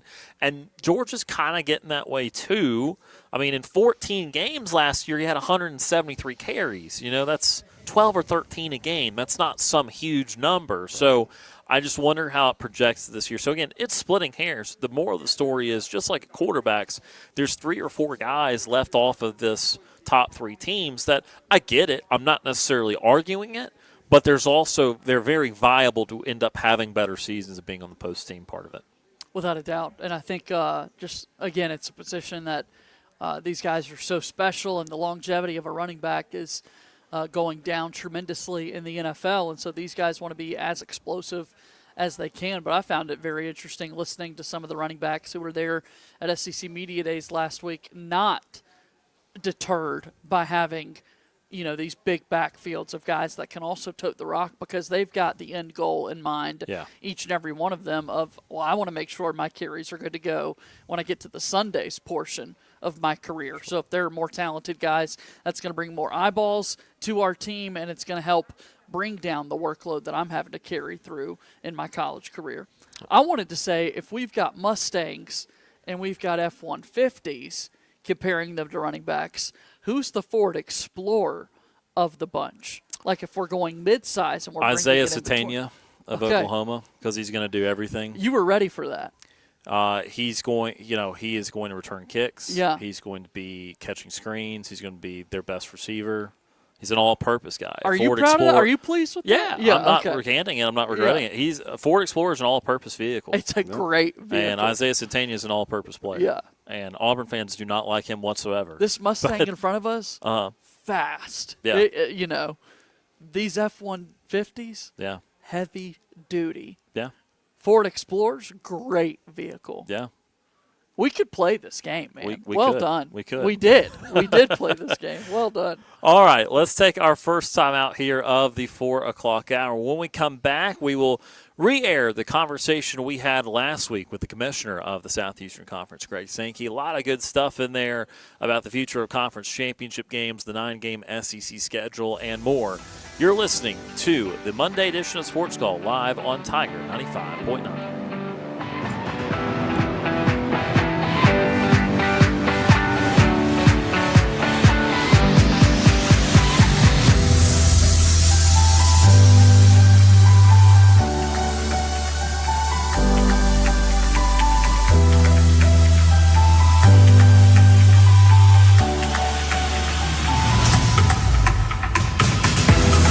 Looking for another way to listen to our show? Be sure to download the Tiger Communications app and listen to Sports Call wherever you go.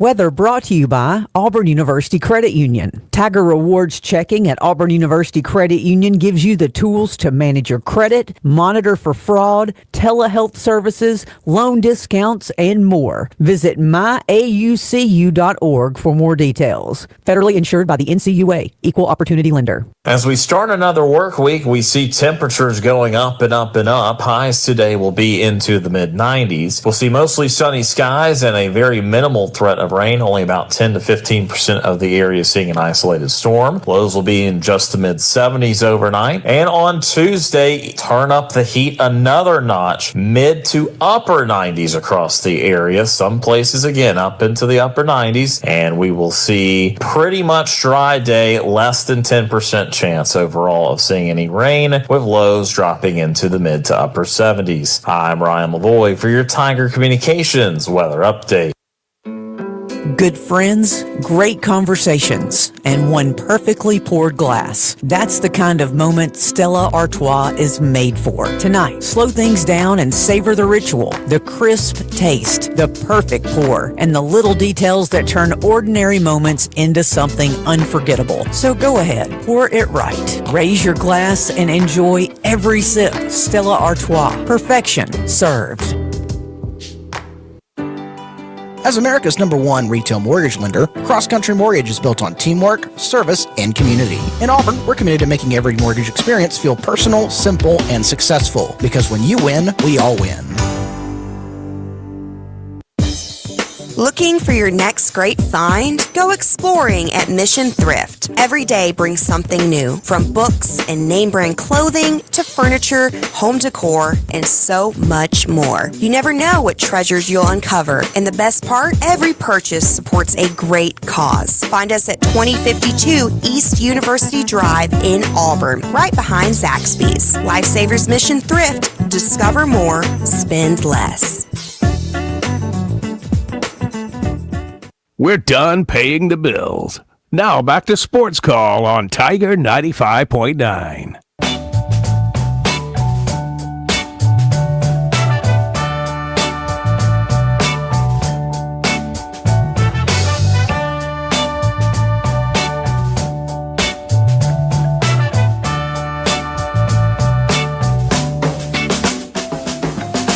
Welcome back to Sports Call here on Tiger 95.9. Ryan Lavoie, JJ Jackson with you from Radio Row in Tampa. It's SEC Media Days, and we are now pleased to be joined by the commissioner of the Southeastern Conference, Greg Sankey. Greg Sankey, we appreciate you so much for coming on today, Commissioner. How are you doing? I'm well. Thanks for making the trip, and hopefully Tampa's been a good city for you so far. Very much so. I have traveled to a bunch of Bucks games, and so I'm pretty familiar with the city. It's been a lot of fun to be down here, and we'll also be excited to be in Nashville again next year, as announced the other day. But, Commissioner, obviously a lot to talk about. Want to start with playoff because that's a topic that everyone all year round like to discuss. And I'm curious, not even in where we are in the process right now, but let's say we come to a result either end of this year, next year, whatever it be, on to expand or stay at 12. Will we just end up doing this again right afterwards? I mean, it just feels like it's never a satisfying conclusion. So I want to give you credit because no one's asked the question that way with that expectation.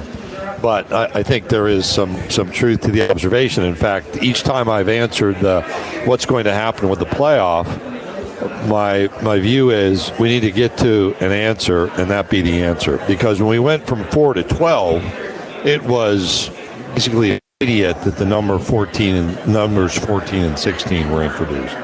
And then a year goes by, and then it's 24, 28, and all this AQ talk. So my desire is to answer the 5 or 6 questions that I think are central that I identified in my remarks on Monday when we opened Media Days. And I'm happy to walk through those. And then make the judgment collectively, do we expand and what number or not? And when we do that, for that to be the answer for a period of time, so that we can focus on the playoff itself, getting the selection process right. Because when you spend so much time on certain elements, others are not attended to. And then, as you note in the intro, there's a lot going on in college sports. And if we can resolve one issue, let's resolve it and move on to the next. Sure, it is kind of a one-at-a-time approach. It would be nice to always knock out 2 birds with 1 stone, but sometimes it can't be done that way. Yeah. One of the things of note, though, is this will be the first year that 9-game schedule for the league. We talked about that last year and how it meant a lot to Auburn to keep rivals Alabama and Georgia in this model, but now everyone playing everyone at least every other year. But I'm also curious on your confidence level that the proper, adjudication from a playoff committee would take into effect the best league in the country is now adding another conference game, and just kind of where your confidence level is on that. Well, you identify the question, and so when you look just at our decision to move to 9 games, it is the right decision for the league. And it is interesting, the commentary about we should stand on our own. Well, we make decisions based on what's right for the Southeastern Conference, and the ability to preserve rivalries rather than, where we're going to be was in a situation where certain important rivalries would be played once every other year. They'd still be played, but you'd lose that annual basis. Or if you stayed at games, you'd then be gerrymandering your schedule, if you would, where certain teams would have 2 annual games, other teams might have 1.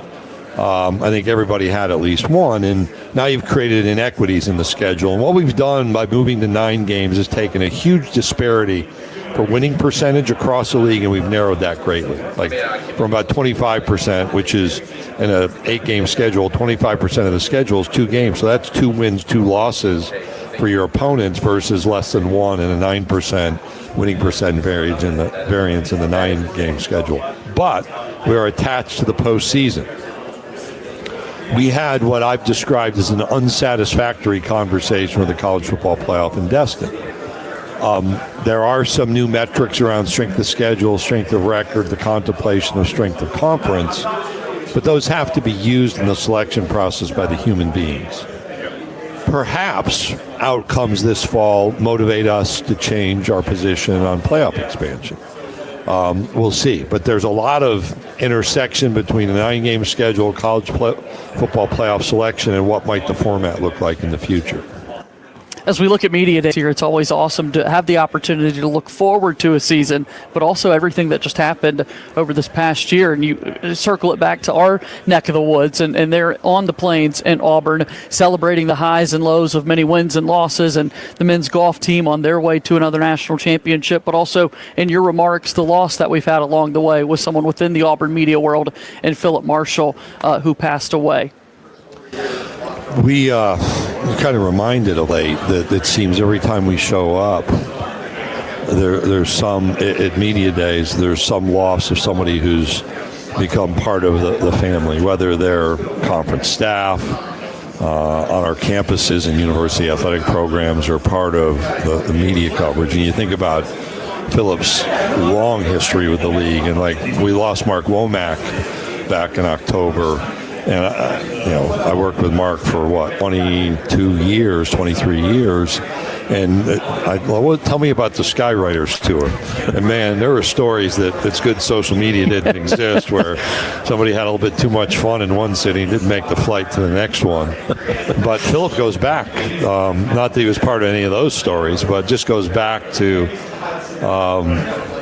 the media engagement, involvement, progressing through Media Days. There were always Hoover, and then as we've moved around a little bit, and we're reminded of the preciousness of life and the importance that people make in this unique Southeastern Conference dynamic. And then just the Auburn athletics year as a whole for a golf program, 2 national championships over the last few seasons. Well, you can't say enough about what's happened in that program to perform at such a high level over time, and really to overcome some of the struggles in the Athens regional tracking. And I guess some people had not felt well, but didn't play at the level, and then to regroup and play so well in that final was pretty cool. And then to watch Jackson, it was interesting to watch him as an amateur in pro events play well, and to see him in the U.S. Open at Shinnecock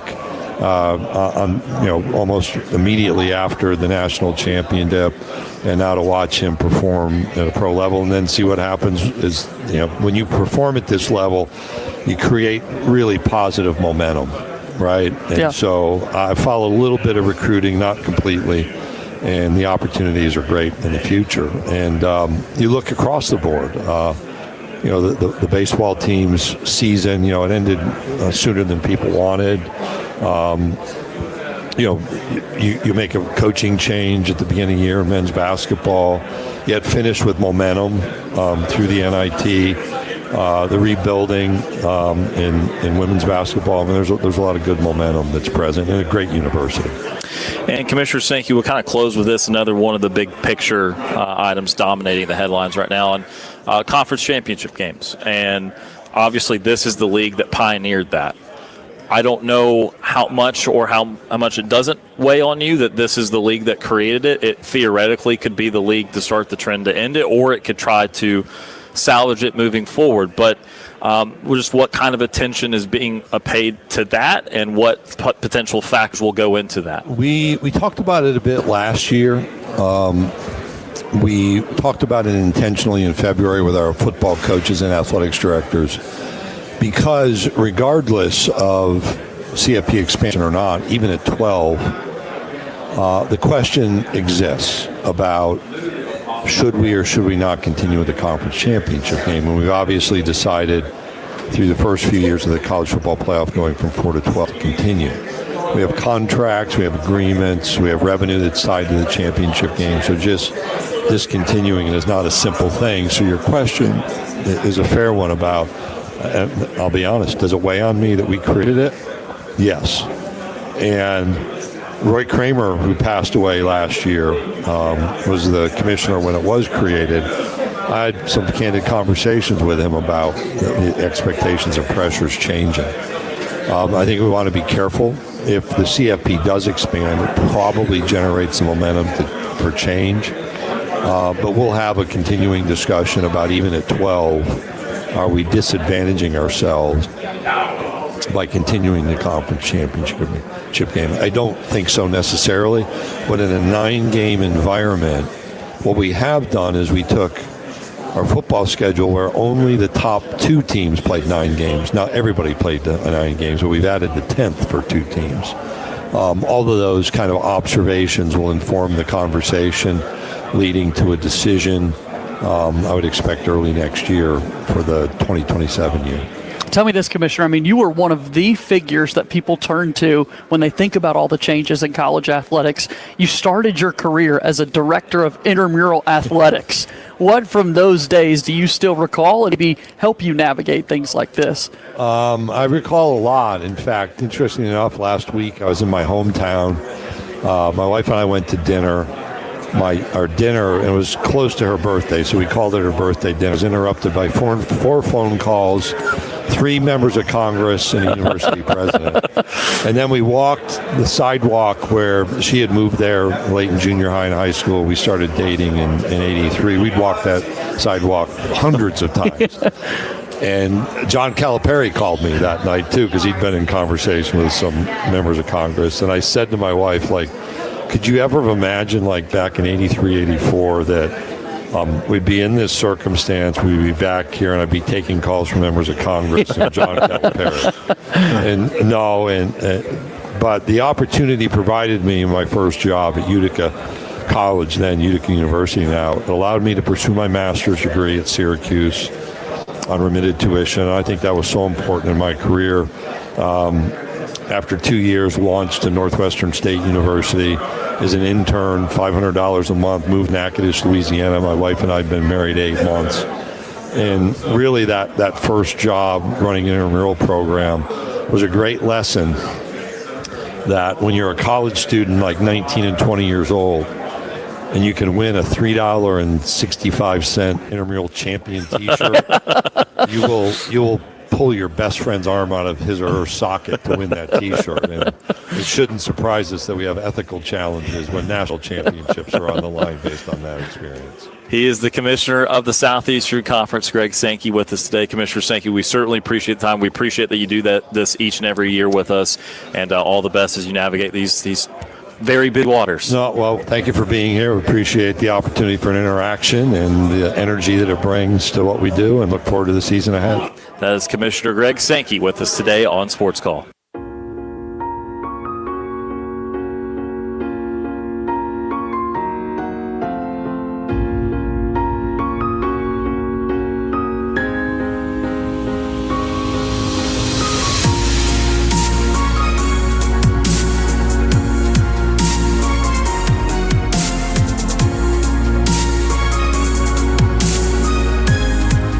Want to know how easy it is to listen to our show? All you have to do with your Amazon smart device is say, Alexa, play Sports Call Auburn. From the very beginning in 1907, Auburn Bank's mission has been to promote our community, see businesses flourish, and improve the livelihoods of local citizens. We have operated a simple and straightforward business model built on a foundation of sound business decisions and a caring response. Our local team stands ready to discuss your financial needs and goals. Auburn Bank, champions of you. Member FDIC. Online at auburnbank.com. TK's Convenience Stores are your one-stop shop from Auburn to the Lake and Tallahassee to Tuskegee. Offering friendly service and a clean environment, there is sure to be a TK's located near you. Stop by on your way to and from work or school and pick up everything you need, from beer, soft drinks, and fresh hot coffee to food, snacks, and ice cream. Plus, automotive and household products, pet food, and an ATM in every store. Just look for the orange and blue Starburst sign and stop by your local TK store today. TK's Convenience Stores. They're your one-stop shop. Hi, I'm Darren with Master Graphics and Light and Screen Printing. At Master Graphics, we can help you take your event or company promotion to the next level with custom apparel screen printed right here in Auburn. We have a huge selection of brands like Comfort Colors, Gildan, and Bella Canvas. And at Master Graphics, you work with our in-house artists to bring your vision to life. Let our team help make your business, school event, or family gathering a success with custom apparel from Master Graphics. Stop by and see us today at 175 South Gay Street or give us a call at 887-8755. Sports Call is taking the show on the road, and you're invited. Join us for Sports Call Live from Suns Ford in Auburn on Monday, July 27th from 3 p.m. to 6 p.m. in our first show back after SEC Media Days. We will be talking all the headlines from Tampa and updating you on the Atlanta Braves following a big weekend series with the Baltimore Orioles. We will have lots of great giveaways and food provided by our friends at Waldo's Chicken and Beer. You don't want to miss the hottest sports talk in East Alabama alongside the scorching deals on new and used vehicles at Suns Ford. So join us for Sports Call Live from Suns Ford at 2305 South College Street in Auburn on Monday, July 27th, starting at 3 p.m. The summer heat is here, and the best way to make sure you stay cool all season long is to give May Refrigeration a call. When your AC goes out or needs maintenance, May Refrigeration's technicians are trained and equipped to handle anything that comes their way. And don't forget, it's never a bad time to get your heating system checked, especially when you aren't using it. Give May Refrigeration a call today at 745-COLD. That's 745-COLD. So for quality customer service that you can count on every time, May Refrigeration, proudly serving the Auburn and Opelika area. I'm Jeff Whitaker Jr., former Auburn Tigers defensive tackle and national champion, and you are listening to Sports Call on Tiger 95.9. Welcome back. This is the Monday edition of Sports Call, Tiger 95.9, the Tiger.fm, and the Tiger Communications app. Ryan Lavoie, JJ Jackson, Tom Peavy with you here today. We got Jared Dillard on site producing. We've got Brooks Childress back in our Auburn Bank studios producing also. And you just heard our interview last week at SEC Media Days 2026 with the commissioner of the Southeastern Conference, Greg Sankey. As always, appreciate Commissioner Sankey for doing all the radio interviews he does throughout the week. I mean, he hits pretty much every table that asks, so it's a very impressive effort by him. Yes, and because again, ACC does not do it that way. Nope. So again, that does not have to be a mandate whatsoever. But Commissioner Sankey always does that, so we're really appreciative of it. And he was doing interviews all the way up to the very last day. Yes. I mean, he was still going around the tables. I can only imagine that he probably gets the exact same question 20 to 30 times. That's what I was thinking about. Span. But then there are also going to be some that, he hasn't been asked before. So that's always fun for him because you never know what's going to come out of a conversation. Well, because I think the first question of our interview, the way I asked the playoff question, which was instead of your preferred method or your preferred number, will this ever have an ending? Right. Will we ever be stable? He said, that's a different form of that question. And so, look, I think this, we got about 4 or 5 minutes left here in the hour. Again, we're live, Suns Ford, South College Street in Auburn. And you can join us visually today on Facebook Live and on YouTube. But I think what really sticks out to me, looking back on that conversation with Commissioner Sankey, and also with one of our other interviews we did last week with Ryan McGee, where Ryan McGee flat out said he thinks if college football was calmer right now, if college athletics was calmer right now, he thinks Commissioner Sankey already would have retired. Yeah. And I started to reflect back on a couple of the answers Commissioner Sankey gave and just our brief interaction with him. And I kind of saw where that was coming from because I think Commissioner Sankey is a little bit tired. He's worn out, man. Yeah, I think that he does feel like he is responsible for figuring out the SEC side of it, putting it in a stable place before he hands it off to the next person. Like, I think he feels the sense of obligation that he does not want to leave while times are incredibly turbulent. Not that we can calm all the way down to where no one's bickering and no one has any issues, because I don't think that's practical in today's landscape, but that he does not want to leave it at a time where we don't know what playoff number we're going to have for a while. We don't know if the SEC is going to like the 9-game conference schedule as it pertains to that playoff.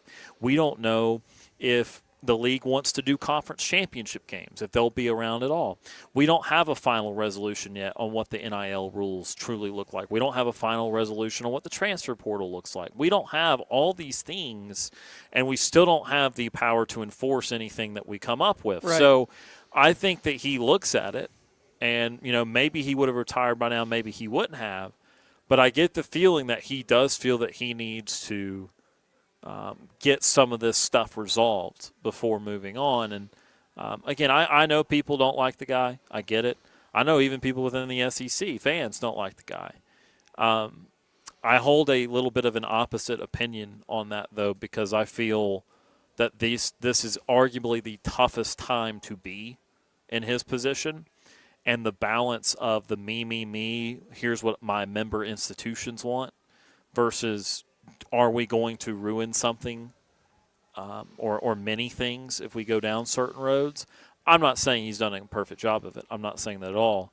But I do think that this is an incredibly difficult time to do what he is doing, and I think he's shown more resolve than the average commissioner, and he's been far less outlandish, far less selfish, and far more reasonable and thoughtful than most of his cohorts have. I'll take it a step further as far as Sankey and what he's, trying to protect, however you want to say it. I think it's also college football, and that's even more pressure. I get it. His thing is the SEC, as it should be. I mean, he is the commissioner of the SEC. You have to focus on that. But in the big picture of things, you're also talking about protecting college football, because if the SEC goes down a different highway, then what's going to happen there? And just with the game of college football, I mean, there's just that is in kind of a balanced thing right there. So you got to focus on the SEC, but talk about adding even more pressure to you is if you have that mindset that I'm also trying to protect the game of college football, and that's a heavy weight on somebody's shoulders right there. Just to think he was at the start of COVID in 2020, and a big reason why college football was played in general was because of what the SEC did first. Right. And that was 6 years ago. That was 2020. Yeah. And everything that has now come into play with being able to pay players, transfer portal, conference realignment. I mean, golly, he's been on top of a lot of things. And still, that's even more of a reason for us to be impressed, which we are, that every single year he'll come on this fine program and sit down and chat with us. Yeah, absolutely. Really cool. And, again, I just think, too, because the latest thing that people hate, and they should, I don't like this either, is that, certain institutions in the SEC are putting pressure on or contemplating, like, hey, what would it look like if the SEC left the NCAA and started their own thing? And look, Kirby Smart's on record. Kirby Smart wants to do it. Yeah. I don't know if that's the entire University of Georgia's opinion on their athletic department, but that is Kirby Smart's opinion. And what Commissioner Sankey has to do is, I don't think that's his opinion at all.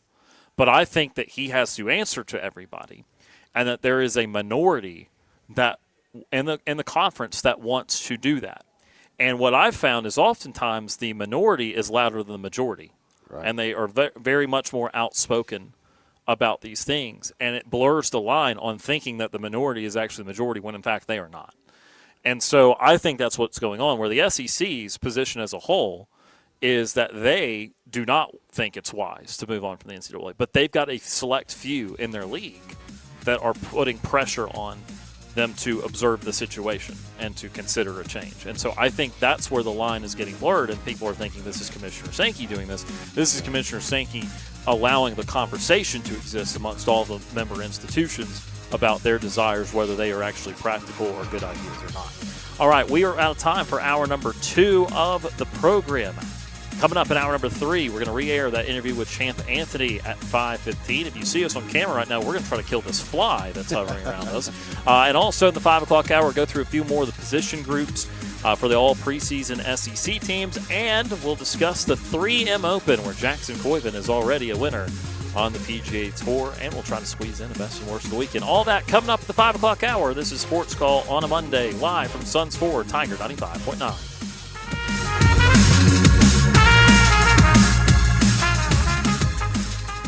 2 hours of Sports Call are finished. Don't touch that radio dial. We've got 1 more hour to go. It's heating up at Suns Ford in Auburn with the hottest sale of the year. Now's the time to save big on a huge selection of new Ford trucks, SUVs, and cars. Whether you're looking for a rugged F-150, a family-friendly Explorer, or a fuel-efficient Escape, you'll find incredible deals waiting for you. Don't let these summer savings pass you by. Visit Suns Ford in Auburn today, or shop online at sunsford.com and pick the Ford you've been wanting at a price you'll love. Suns Ford in Auburn, where the hottest deals of the year are happening now. Hey Auburn, why stress about dinner tonight? Just cruise down South College Street and roll through the drive-thru at Waldo's Chicken and Beer. Grab the Feed the Flock meal. Yeah, we're talking 12 crispy tenders, warm cheesy biscuits, fresh coleslaw, and not one, but 2 delicious sides. Mac and cheese, collards, wedges, you pick your groove. And don't forget, 6 sauces to mix, match, and dunk your way to flavor heaven. Skip the cooking, feed the whole crew, and keep your night smooth. Waldo's Chicken and Beer, South College Street in Auburn. Drive through and dig in. Looking for a new fitness home? Look no further than Tiger Iron Gym in Auburn. Our fitness area spans over 20,000 square feet, providing ample space for all your workout needs. Featuring an AstroTurf training area, an extensive range of cardio equipment that will get your heart pumping, and we are one of the largest 24-hour free weight gyms in America. Worried about parking? Don't. We have you covered with tons of parking spaces so you can focus on your workout. And we are open 24 hours a day, 7 days a week, 365 days a year to fit your busy schedule. Plus, we're locally owned and operated, not some big corporate gym. And you can experience all of this for just $29.99 a month with no contract. Join us today and take charge of your fitness goals. Tiger Iron Gym, South College Street in Auburn. Already planning for some fun in the sun? Don't forget to fill your cooler with the smooth and refreshing taste of Twisted Tea Hard Iced Tea. Twisted Tea tastes like real iced tea because it's made with real brewed tea. And with 5% alcohol, Twisted Tea is there to turn things up all day long. Twisted Tea Hard Iced Tea. Look for it in the bright yellow cans. Keep it twisted. Twisted Tea Brewing Company, Cincinnati, Ohio. Please drink responsibly. TK's convenience stores have a brand new look. That's right. Look for the red, white, and blue. It's Arco, American-owned top-tier gasoline, now at select TK's locations. Need great gas at a great price? TK's and Arco have you covered with the best price gas in town. American-made fuel for you and your family. So roll into your neighborhood TK's today, where TK's and Arco are as American as apple pie. When it comes to your roof, trust your local roofers. At Superior Roofing, we're more than a roofing company. We're your neighbors. For over 40 years, homeowners across Columbus, Auburn, Opelika, and surrounding areas have relied on our experience, craftsmanship, and commitment to treating every customer like family. Whether you need a repair, replacement, or inspection, we'll help you find the right solution for your home and budget. Superior Roofing, protecting what matters most, one roof at a time. Call Superior Roofing at 334-821-8411. Get ready, Auburn. It's the Action Jackson and Team No Chill Off-Road Birthday Bash at Boggin on the Plains, July 31st through August 2nd. 3 days of mud, music, off-roading, and non-stop chaos as off-road fans from all over come together for one epic weekend. Bring your rig, your crew, or just come watch the action fly at Boggin on the Plains. The Action Jackson and Team No Chill Off-Road Birthday Bash, July 31st through August 2nd. It's going to be loud, muddy, and absolutely unforgettable. Presented by Jimmy's Car Stereo. At Cross Country Mortgage in Auburn, we believe every mortgage should feel like a win. As America's #1 retail mortgage lender, our team comes together with one focus: you. Whether you're buying your first home or planning your next move, we're here to help you get it done. Whether it's enjoying a night in with good friends and close family or having some fun in the great outdoors, don't forget to grab an ice-cold Coca-Cola from one of your 17 local TK's convenience stores. Every sip of an ice-cold, refreshing Coke helps make whatever you're doing memorable. With a variety of options to choose from, TK's has a Coke for every occasion. So stop by any one of your local 17 TK's convenience stores today and pick up an ice-cold Coca-Cola. TK's convenience stores, always there when you need us. Get ready for RibFest 2026 at Texas Roadhouse in Opelika. Starting June 24th and running through July 28th, we're celebrating our legendary fall-off-the-bone ribs and 250 years of American pride with fun events all summer long. Join us on June 29th for Kids Night and our coloring contest kickoff, where kids can win Texas Roadhouse prizes. Then, mark your calendar for July 13th and watch local competitors battle for the title of rib-eating champion. Plus, enter to win a grill and Texas Roadhouse gift basket every time you visit during RibFest. And don't forget, order our rib and pork family packs for your 4th of July celebration. Texas Roadhouse, Opelika, where summer tastes better with ribs. Memories are priceless. That mom's trip you've been talking about, flights, hotel, concert tickets, not so much. But that's where Max Credit Union comes in. Whether it's a weekend getaway with friends, front row concert tickets, or finally taking that trip without the kids in tow, Max has lending tools to help make it happen. Go make the memories. We got the rest. Max Credit Union. Certain restrictions apply for qualified borrowers. You're listening to Sports Call. Tiger 95.9 FM, WTGZ, Tuskegee, Auburn.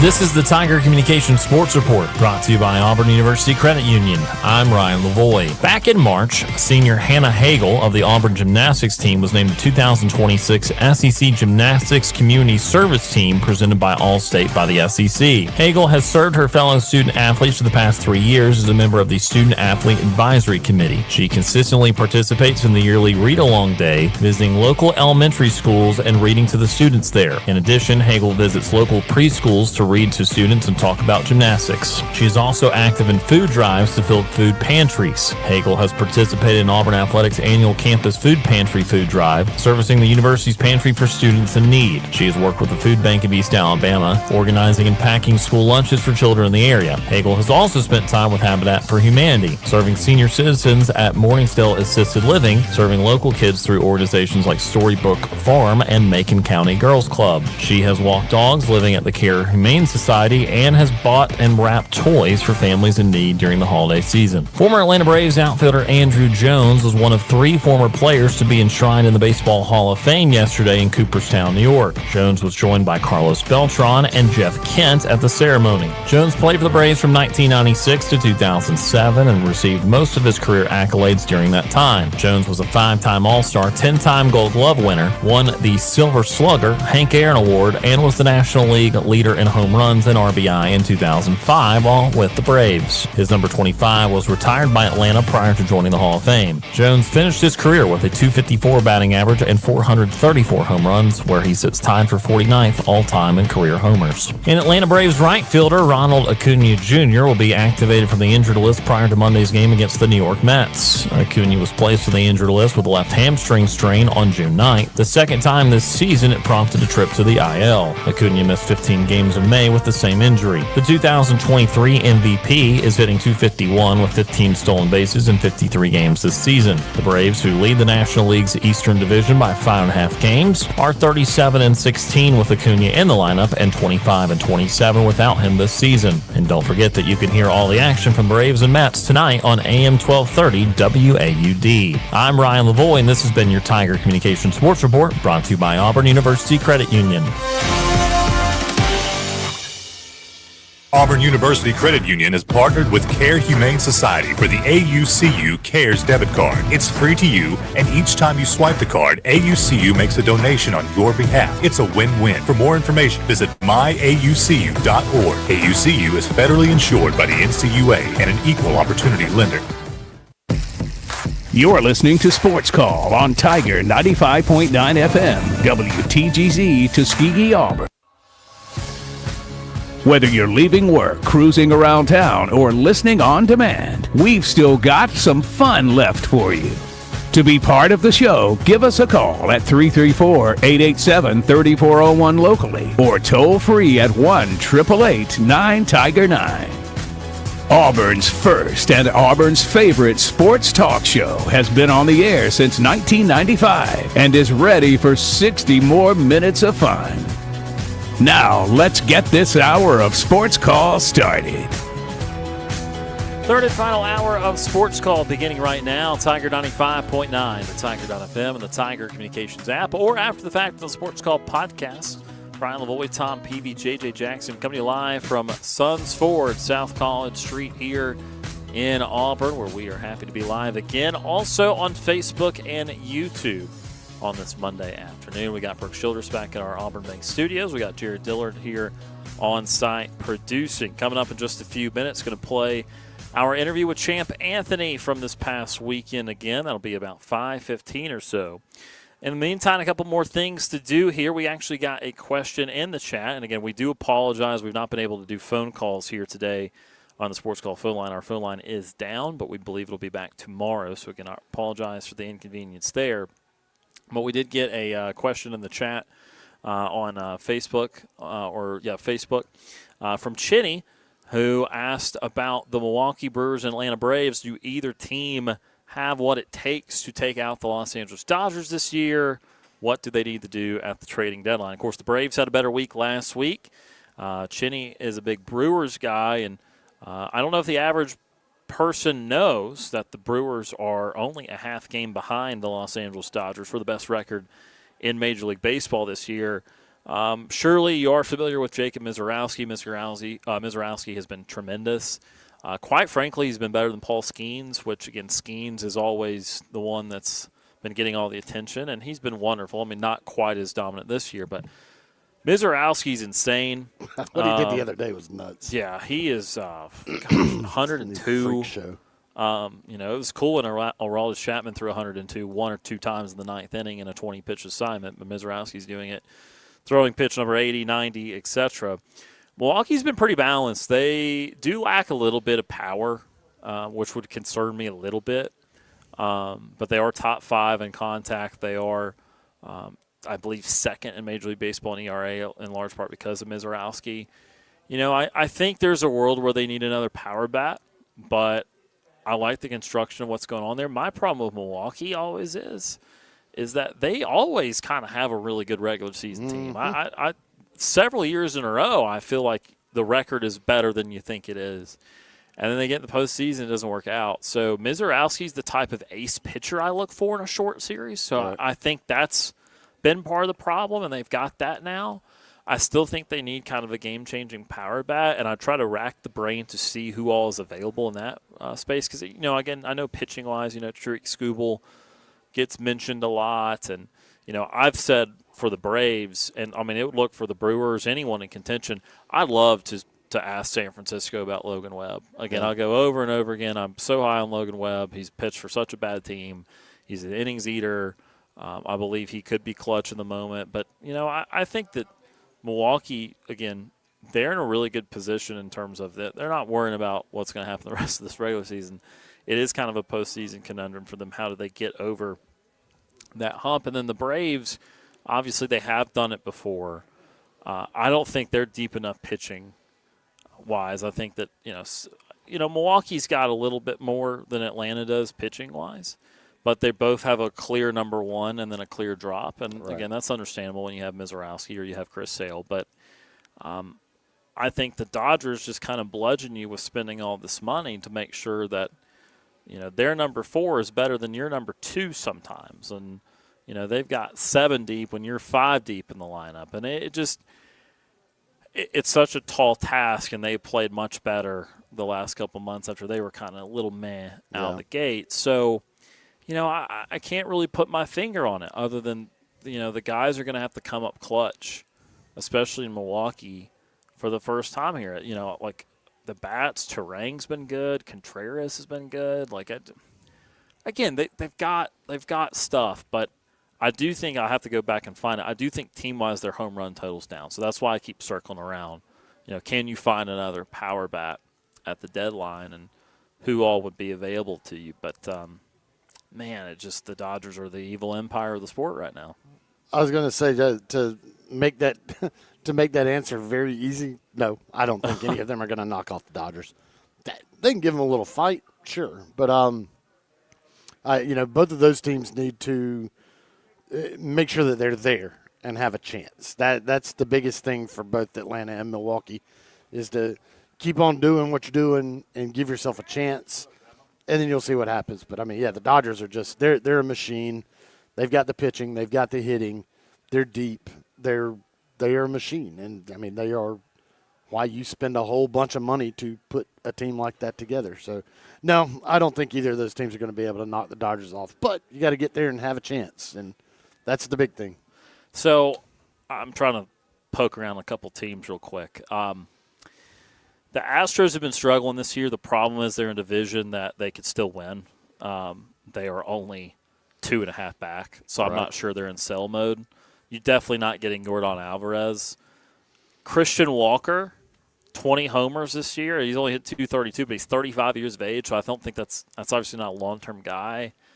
20 home run power at this point. You're on pace for 30 to 35. Is that someone you'd be interested in? Lengthen the lineup a little bit. I could see that for Milwaukee.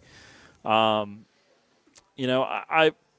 just have not heard and maybe I'm not in it enough this year. Maybe I'm just not. But I have not heard the types of names that have got me incredibly excited, especially not offensively. Because, Another one, and I know he's owed so much money, but you mean to tell me no one is kicking the tires on Trout and the Angels are not kicking the tires on trading Trout? Like, he's had a healthier season this year. I mean, let me say, he's not the player he was. So he's not, really earning the huge paycheck. But he's 247 with 18 homers and 40 RBI in 87 games. So, I mean, you're getting a pretty healthy Trout. You're still getting 30 to 35 home run power Trout. I don't know. Like, would he be re-energized playing for an actual good team? Because that happens sometimes too. Right. Like, you deal in these big sample sizes and you think, oh, this guy's just going to hit 240 the rest of the year. And then you go to a good team. It's like, wait a minute, he's at 290 the final 60 of the year with good power. So I know that's an incredibly expensive option. Milwaukee would not be doing that. I don't think Atlanta would be doing that either. I think Trout's like hey, he's a Yankee or a Dodger. But I want some activity because I feel like everyone's kind of standing pat. I guess the other thing with Milwaukee is, looking at in their field, where is a position of need where you can have the big bat but also fill a need that you might need in the field. Like, for instance, with the Braves, I mean, that shortstop position is still kind of wonky right there. And, sure. Can the Braves find somebody that can really shore up shortstop and also give you a very, very productive bat? I don't know that that's out there. Where Milwaukee, I don't know what they have as far as, do they need an outfielder and just like, hey, we need a good serviceable right fielder that can really smash. Right. Like, hey, go get that guy. I don't know the dynamics around Milwaukee as far as that goes. I know the Braves, though, like I said, need to figure out that shortstop position. Well, Sal Frelick has struggled for them. That's somebody that me and Brooks saw at AAA Nashville last time media days were up there. Christian Yelich still been in and out of the lineup. I did double-check it. They are tied for last in Major League Baseball in homers with the Boston Red Sox. So to be that good and lack that much power, you could obviously argue, I don't need it. Right. But I just know that in the postseason, it can be very hard to string together the 3 or 4 hits. Sure. We talked about that with Auburn all year. So I could buy them doing something to be like, here's our new number 6 hitter. And he may not hit for much power, or he may not hit for much average, but he's going to deliver a big homer here and there. But really, you could market it and say that it could go an outfielder. They've been DHing Yelich a lot when he is healthy. I'm not sure on his injury status at the moment, but he's missed 30 games this year. So they've got some places. They certainly don't, like I said, they don't need middle infield with Turang at second. They don't need a catcher at all because Contreras has been really, really good. It's an interesting team. Again, it's the team record-wise holding up with L.A. It's just, can they do it in the postseason? Right. We shall see. But, all right, let's go ahead and take our first time out here of the 5 o'clock hour. Again, we are live, Suns Ford, South College Street in Auburn, where they have great deals right now on the Ford F-150, up to 84 months. Make sure you stop by and ask them about that. On the other side of this break, our conversation from SEC Media Days 2026 in Tampa with Champ Anthony of the Auburn Tigers. You're listening to the Monday edition of Sports Call live on Tiger 95.9.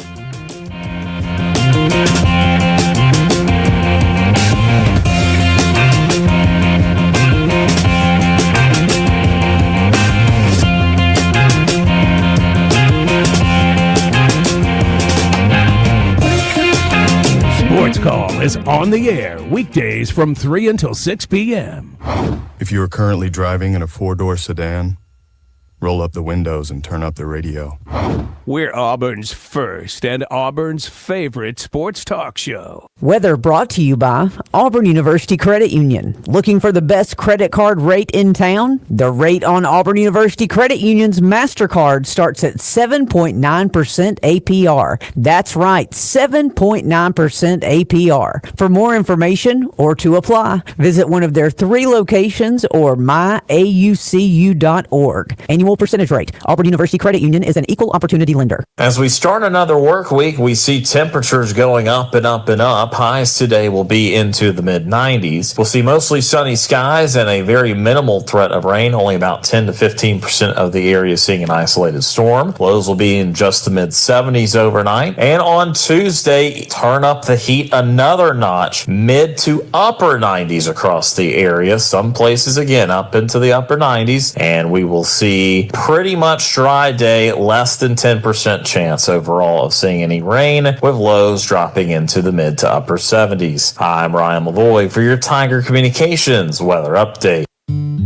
Are you looking to buy or sell land in the Southeast? Southeastern Land Group is here for you. With over 20 years of experience, we specialize in farms, ranches, timberland, hunting properties, and recreational land. Whether you're a seasoned investor or a first-time buyer, our expert team offers personalized service every step of the way. From listing to closing, we make the process simple and smooth. Ready to make your move? Visit selandgroup.com and find your perfect piece of land today. Southeastern Land Group, your trusted partner in land sales.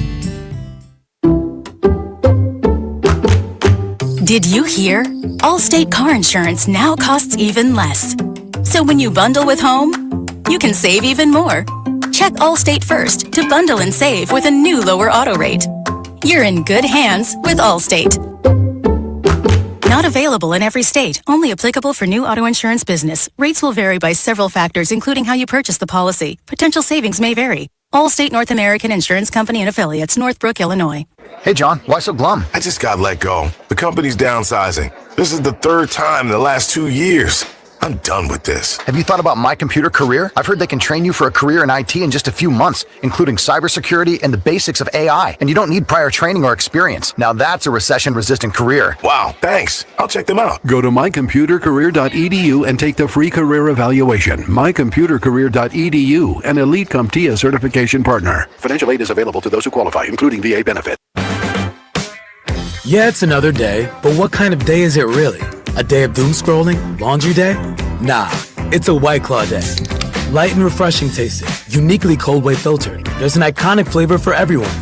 So grab a pack, grab your friends. Make the most of each day with those who matter most. When you're together with White Claw, every day is a once-in-a-lifetime experience. You just gotta grab it. White Claw. Grab life by the claw. Please drink responsibly. Hard seltzer with flavors. White Claw Seltzer Works, Chicago, Illinois. Let Honey Baked Ham be your hero for all of your family gatherings. Our Honey Baked Ham is the star, but don't forget the sides. From creamy casseroles to mouth-watering desserts, Honey Baked Ham Company has everything you need to complete your celebration. Indulge in Honey Baked Ham's delicious, perfectly baked sides and decadent desserts. Just the right touch for any feast. Make your next meal easy, delicious, and unforgettable with Honey Baked Ham. Pre-order all of your favorites today or visit us at 1451 Gateway Drive in Opelika. Honey Baked Ham, where every meal is a memory.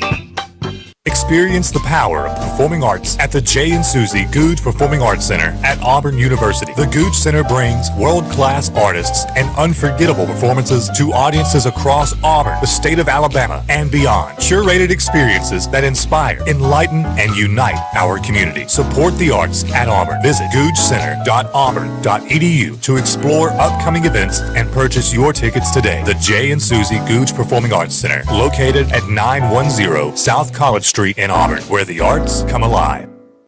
What up, Auburn? It's Malcolm. What's up? I'm Allison Hagendorf. It's the new era of Scratch and Sniff. That's right. We are stoked because we got the hottest remixes, we got mashups, we got new music. Look for Scratch and Sniff Fridays, 8 p.m. to midnight. We appreciate you, Auburn. It is 95.9 The Tiger. Always alternative. Always Scratch and Sniff. Malcolm, you're a tiger, but I think I'm the fierce one. Wow.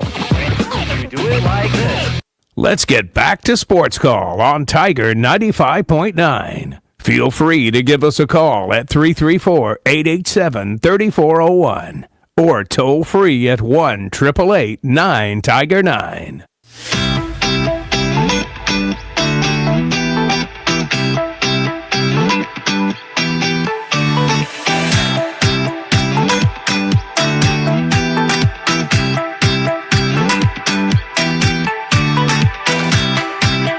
Welcome back to Sports Call on Tiger 95.9. We are on Radio Row in Tampa, Florida for SEC Media Days 2026. Ryan Lavoie, Jack Myrick, and Tom Peavy with you here today.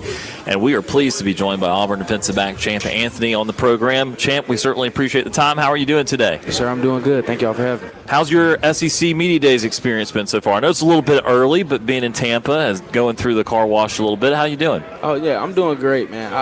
I've loved Tampa so far. You know, we got the guys who came from USF, like, so Byron knew all the spots.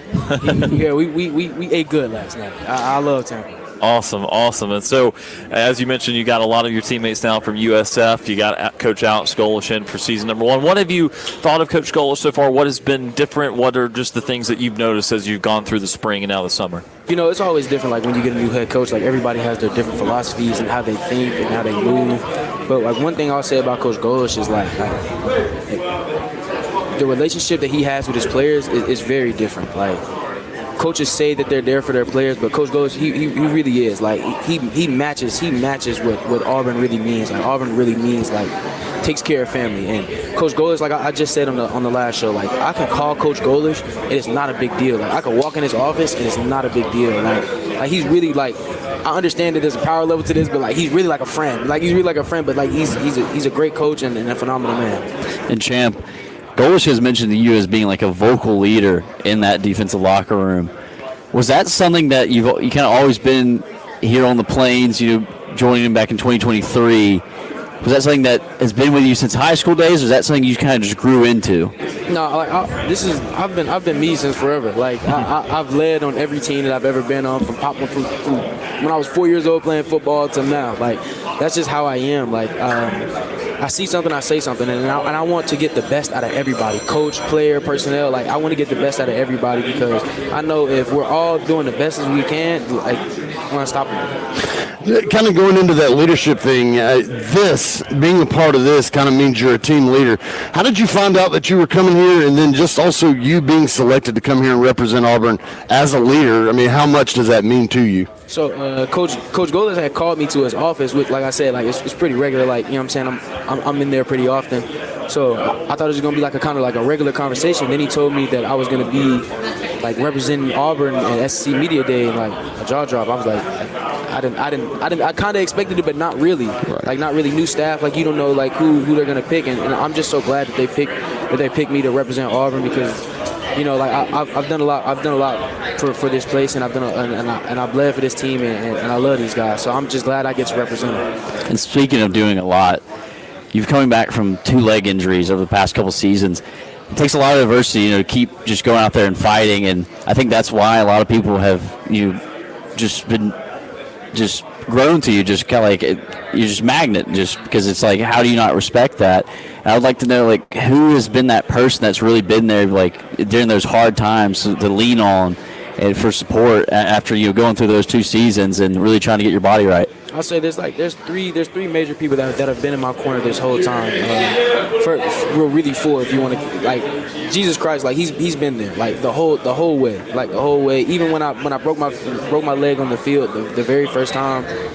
At first I was like why, and then it's like it came to my head like don't question God, like, there's a plan for you. And every superhero movie, like, they go through something. That's what makes you like them. So I just I thank God for the opportunity to be able to overcome these type of situations, because if you really look at it, like, I'm not supposed to be here. Like, I broke my leg. I'm a JUCO. I'm a 0-star. Like, why am I here? Like, I'm here for a reason. I'm here to spread the love of Jesus Christ. And I thank him for every obstacle he puts in front of me. I thank him for it. In the moment, I'm mad about it, but I thank him for it because it makes me stronger for it. And my girlfriend, I've known her since the 6th grade. So, like, she's been there, like, whether I'm up, whether I'm down, she was there for me in JUCO. Like, it doesn't matter. She's always been in my corner. And Coach Durkin and his wife and his family, like, that support system has meant so much to me. Like, everything that I've ever needed, any comfort, conversation, like, I could call Miss Sarah, Coach Durkin's wife, or I could call Coach Durkin, like, and it's nothing. Like,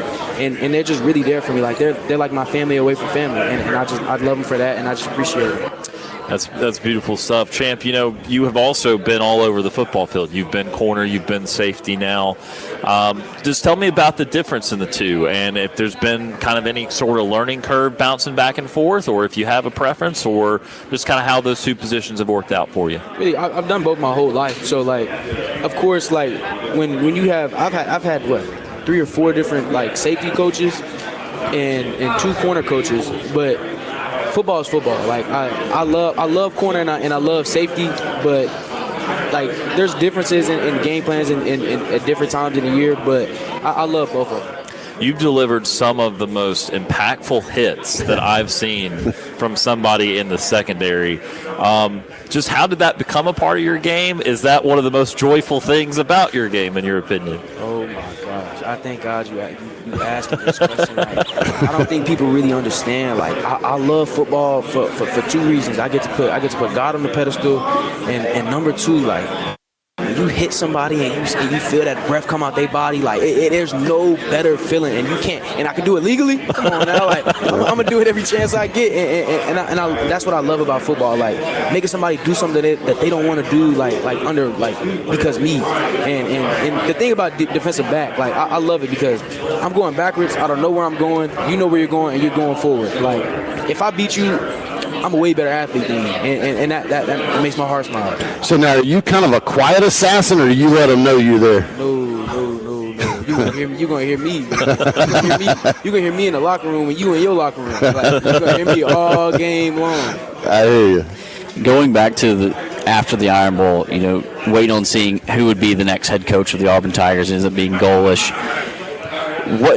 Go back through that process of waiting, meeting Golish, and then obviously hearing the news that they're going to be bringing back Durkin. What was the emotions that you were going through and that you could feel in the locker room? It was crazy. People don't really know what to expect or who's coming in, and now that I've met Golish, I really thank God that I stayed. He's a great man. And coach, when I got the green light, Coach Dirk was staying. It was over it. I knew what I was doing. My decision was set. I'm here. That's my guy. But yeah, they brought in a really good head coach, and I really just love him. Wrapping up with Champ Anthony here on Radio Row. Champ, finally coming into this year. Goals for yourself, goals for the team. What are they? Of course, goals for myself. Play the whole season, play healthy. At an elite level, and for the team, just do our job. Play our brand of football every game, day in and day out, and we'll have a successful season if we do that. He is Champ Anthony, defensive back for Auburn University, going into his senior season. Champ, we certainly appreciate the time. All the best to you this year in War Eagle. Yes, sir. War Eagle. Thank you. That is Champ Anthony here, Tampa, Florida, Radio Row, SEC Media Days 2026.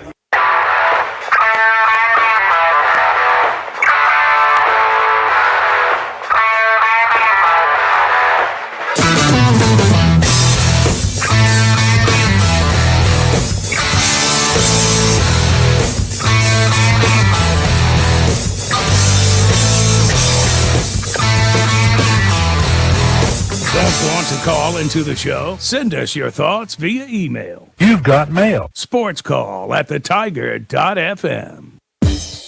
Looking for your next great find? Go exploring at Mission Thrift. Every day brings something new, from books and name brand clothing to furniture, home decor, and so much more. You never know what treasures you'll uncover, and the best part, every purchase supports a great cause. Find us at 2052 East University Drive in Auburn, right behind Zaxby's. Lifesavers Mission Thrift. Discover more, spend less. Hey, slow it down for a second and make it a Stella moment. From catching up with friends to kicking back after a long day, every great night starts with the perfect pour. Because with Stella Artois, craftsmanship meets ritual, and the little details make every sip worth savoring. Take your time, pour it right, and raise a glass to the moment. Stella Artois, perfection served.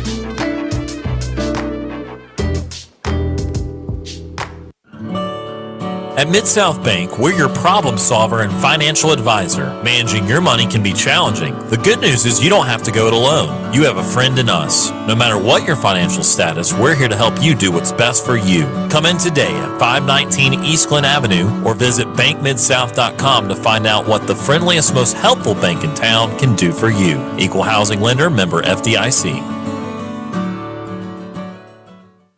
TK's Convenience Stores, your gotta-have headquarters. You know, those things you just gotta have, but don't have time to waste in one of those huge pack stores. Nope, at TK's, we have your gotta-have items with no hassle, along with great customer service, high-quality items, and clean stores. So whether you need a six-pack of your favorite beverage, milk, gasoline, or some cash from the ATM, TK's has it just minutes from you. TK's Convenience Stores, now with 17 locations to better serve you. Always there when you need us.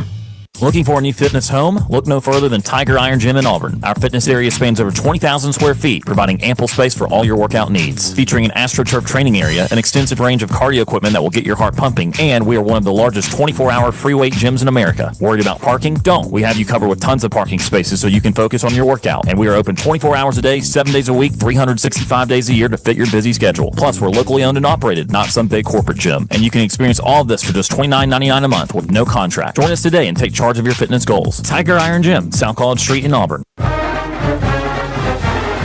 I'm Corey Grant, former Auburn football and NFL running back, and you are listening to Sports Call on Tiger 95.9.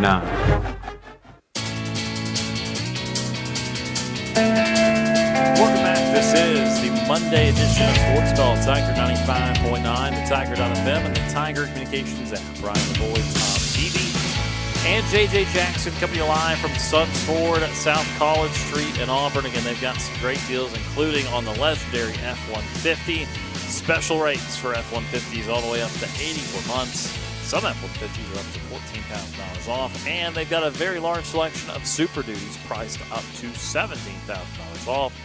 Today is the best day. Come by Suns Ford here on South College Street in Auburn and find your new truck or any ride that your heart desires today. Again, we appreciate Champ Anthony for stopping by with us last week on Radio Row at SEC Media Days in 2026. Again, we are going to play an interview or so per day this week, just kind of highlighting the top interviews from this past week, and appreciate Champ for having a good, lively conversation with us. Yeah. Fired up for him. Hopefully he's a very healthy 2026 season. Yeah, you can go and watch that interview that we just had with Champ Anthony on our YouTube page. Be sure to like the video, subscribe to our YouTube channel as we're broadcasting live right now on Facebook Live and YouTube Live. The sun is starting to come and set over our shoulders, so for the aesthetic, it's a cool visual to look at. Jared's telling me I need to get closer to Tom, and I feel like I'm just running, I'm running into Tom here. But vibes are great, man, as we get towards the end of this Monday show. And, yeah, heck yeah, guys. Yeah, and now you can see the Mountain Dews that we're drinking. Yeah. Tom's had the Baja Blast. I just got a Code Red because someone made a quick pit stop. Yeah. Code Red, that. Baja Blast. We need a sponsorship. And look, I'm seeing it right now. My Code Red contains less than 1% juice, but Tom's has 0% juice. I don't drink it for the juice. So, well, I know. I find it funny that That's we've a got fun fact, different Ryan. levels of juice here with the Mountain Dew products. And you guys did well with the Mountain Dew taste test the other week. I wouldn't say well. We enjoyed it, but we didn't do well. I did pretty well with the Dr. Pepper. You did well. Well, I follow Mountain Dew on Facebook. Maybe I need to send a link to this show to that Mountain Dew page with our Mountain Dew sitting here. Yeah. And it's like, hey, Mountain Dew, be a good idea, yeah. Look at this. Sponsor. I think you just do the show next time visually. Just like this the whole time. And say, I think that the guys are going to be just as crisp as an ice-cold Baja Blast. And, when we see South Carolina or any other team wear these Code Red Mountain Dew uniforms, I just think to myself, those kind of sponsorships. But there you go. Yeah, I mean, again, we had a good time down in Tampa. And, again, appreciate Jared Dillard for helping us out there, helping us out here. He's the reason we have a lot of footage out there on the internet. Very much so. So go check it out on our SportsCall YouTube. We've had some big numbers lately. Run the numbers up. Indeed. So we had a couple more position groups we wanted to go through from the SEC, but we're not going to do that today instead. Before we get to best and worst of the weekend, we want to talk a little bit about the 3M Open yesterday, which I don't think I've ever said before. The 3M Open is usually just kind of a general, decent tournament. It's fine, but it's not a signature event usually. Taking place at TPC Twin Cities, where Jackson Coyven, in his third professional start, cards 5 under par 66 in the final round, a bogey-free 66, to fend off world number 1 Scotty Scheffler and win his first career PGA Tour event at 25 under par for the week. Tom, scoring record. Yep, Tom.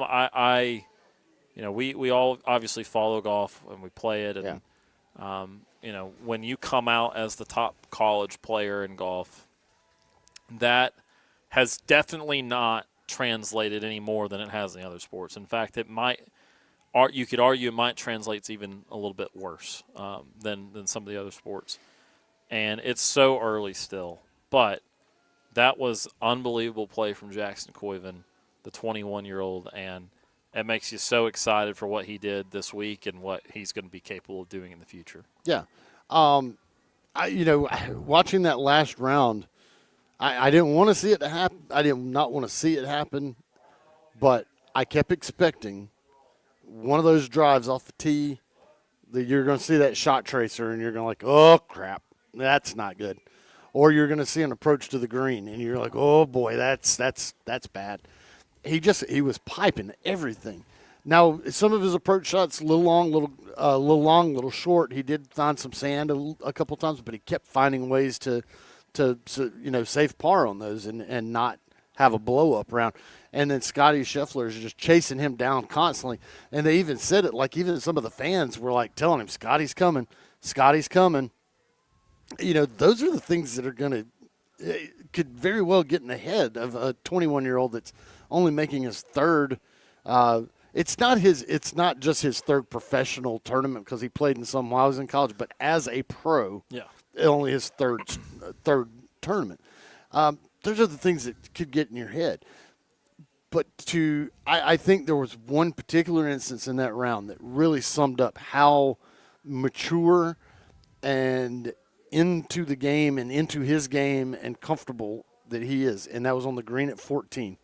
And he set up, it was a very short par putt, but it had a little bit of something to it.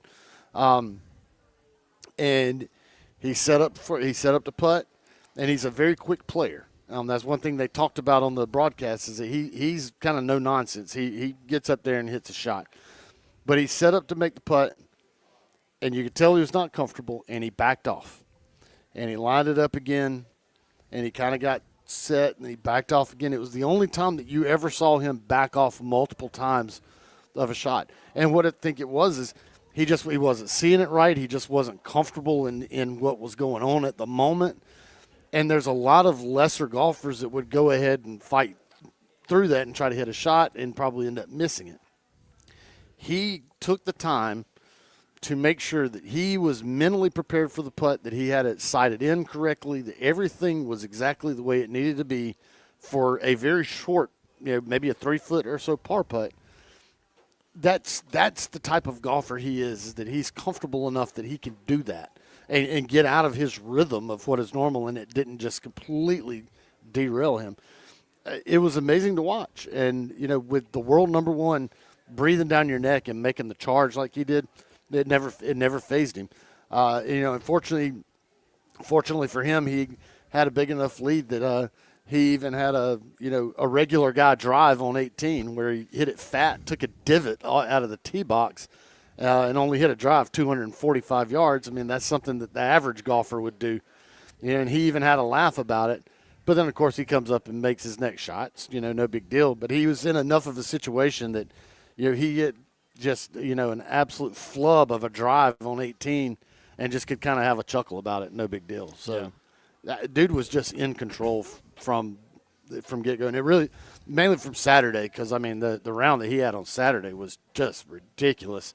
And it was 61 on Saturday, and just held serve the entire way on Sunday and just didn't let anything get to him. Yeah, as you would expect, his dad was super proud of him and excited for him. It was awesome when they did the camera cuts over there, and you saw Auburn men's golf assistant coach David Johnson standing there with Jackson's dad. So really cool opportunity, I think, on Sunday when you're feeling the pressure. Jackson said after the fact that being able to birdie 3 of the first 6 holes really put him in a good mind space. He just took over from there.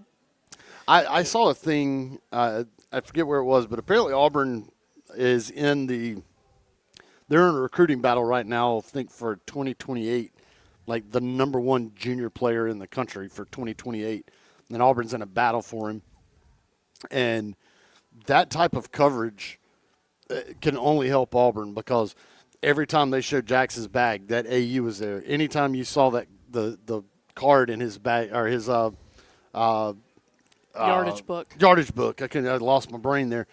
Yardage book. It had WDE on it, and then you had all the fans yelling War Eagle, and you had the announcers saying War Eagle at the end of it, and just man, it was a full on love fest of Auburn's golf program. War Eagle. That entire thing. So if you're that top amateur that Auburn is like in a big recruiting battle for, man, what an absolute recruiting pitch that is.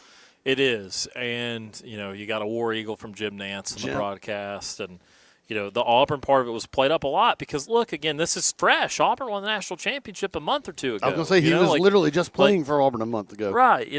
This is not something where you have a long off season and then you become pro. You know, like you imagine college football, if you don't even play in the bowl game, you hang it up the day after Thanksgiving or something.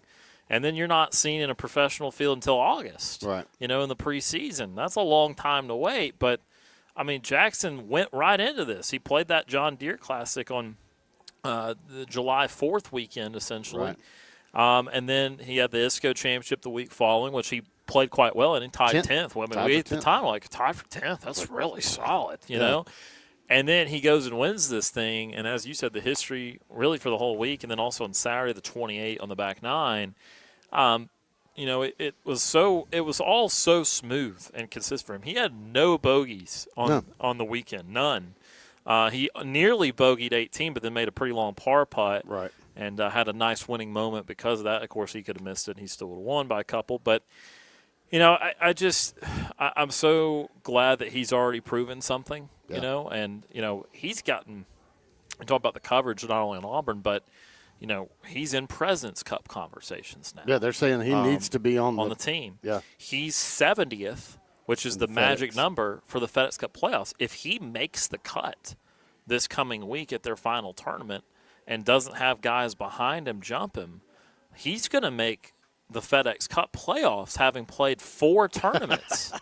That's these guys play 20 tournaments a year, and he's going to qualify playing 4 if he can just, again, accrue a few points, make sure a bunch of people behind him don't pass him, because it is top 70, so he's right on the line. That's just silly, man. I don't want to overdo it because, again, in golf, you just have to get used to different things. It's like everything, right? Baseball, you got to get used to 280 being a really quality batting average. When in football, you can't accept less than a 60% completion percentage most of the time. And then in basketball, you're shooting 60% or worse from the foul line. That's terrible. And you're shooting 40% from 3. That's great.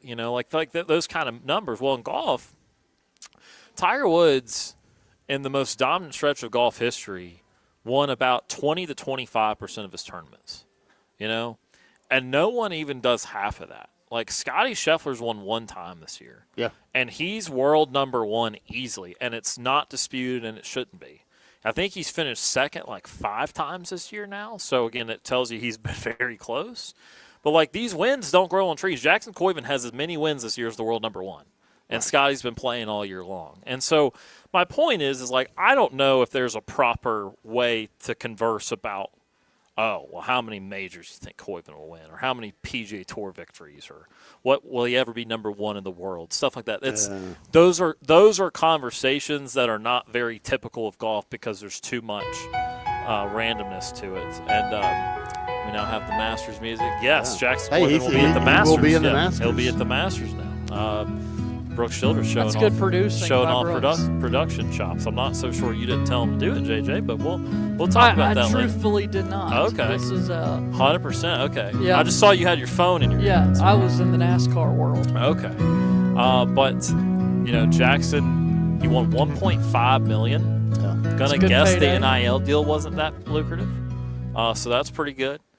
And again, he qualifies for PGA Tour car for multiple years. Again, he's in the majors, and I mean, good for that kid, man. I don't want to say it like it's over and done with, and he's already had a great career. But I was so worried that he would get to the tour and just never be that relevant. Right. And he's already incredibly relevant a month in. Yeah. And so I think it's just super cool, man. Here's the other thing with him which ought to make anybody like him even more is he's not a country club kid. He didn't grow up being groomed as a PGA, potential PGA player from the time that he was old enough to swing a golf club. Chapel Hill, North Carolina. Chapel Hill, native. North Carolina. Yeah, Chapel Hill, North Carolina. But I mean, he was a municipal course guy. He was a kid that would go out and play a municipal course and kind of learn the game and got some tutoring here and there. And he would sit out there on a green and wouldn't leave until he hit 100 putts.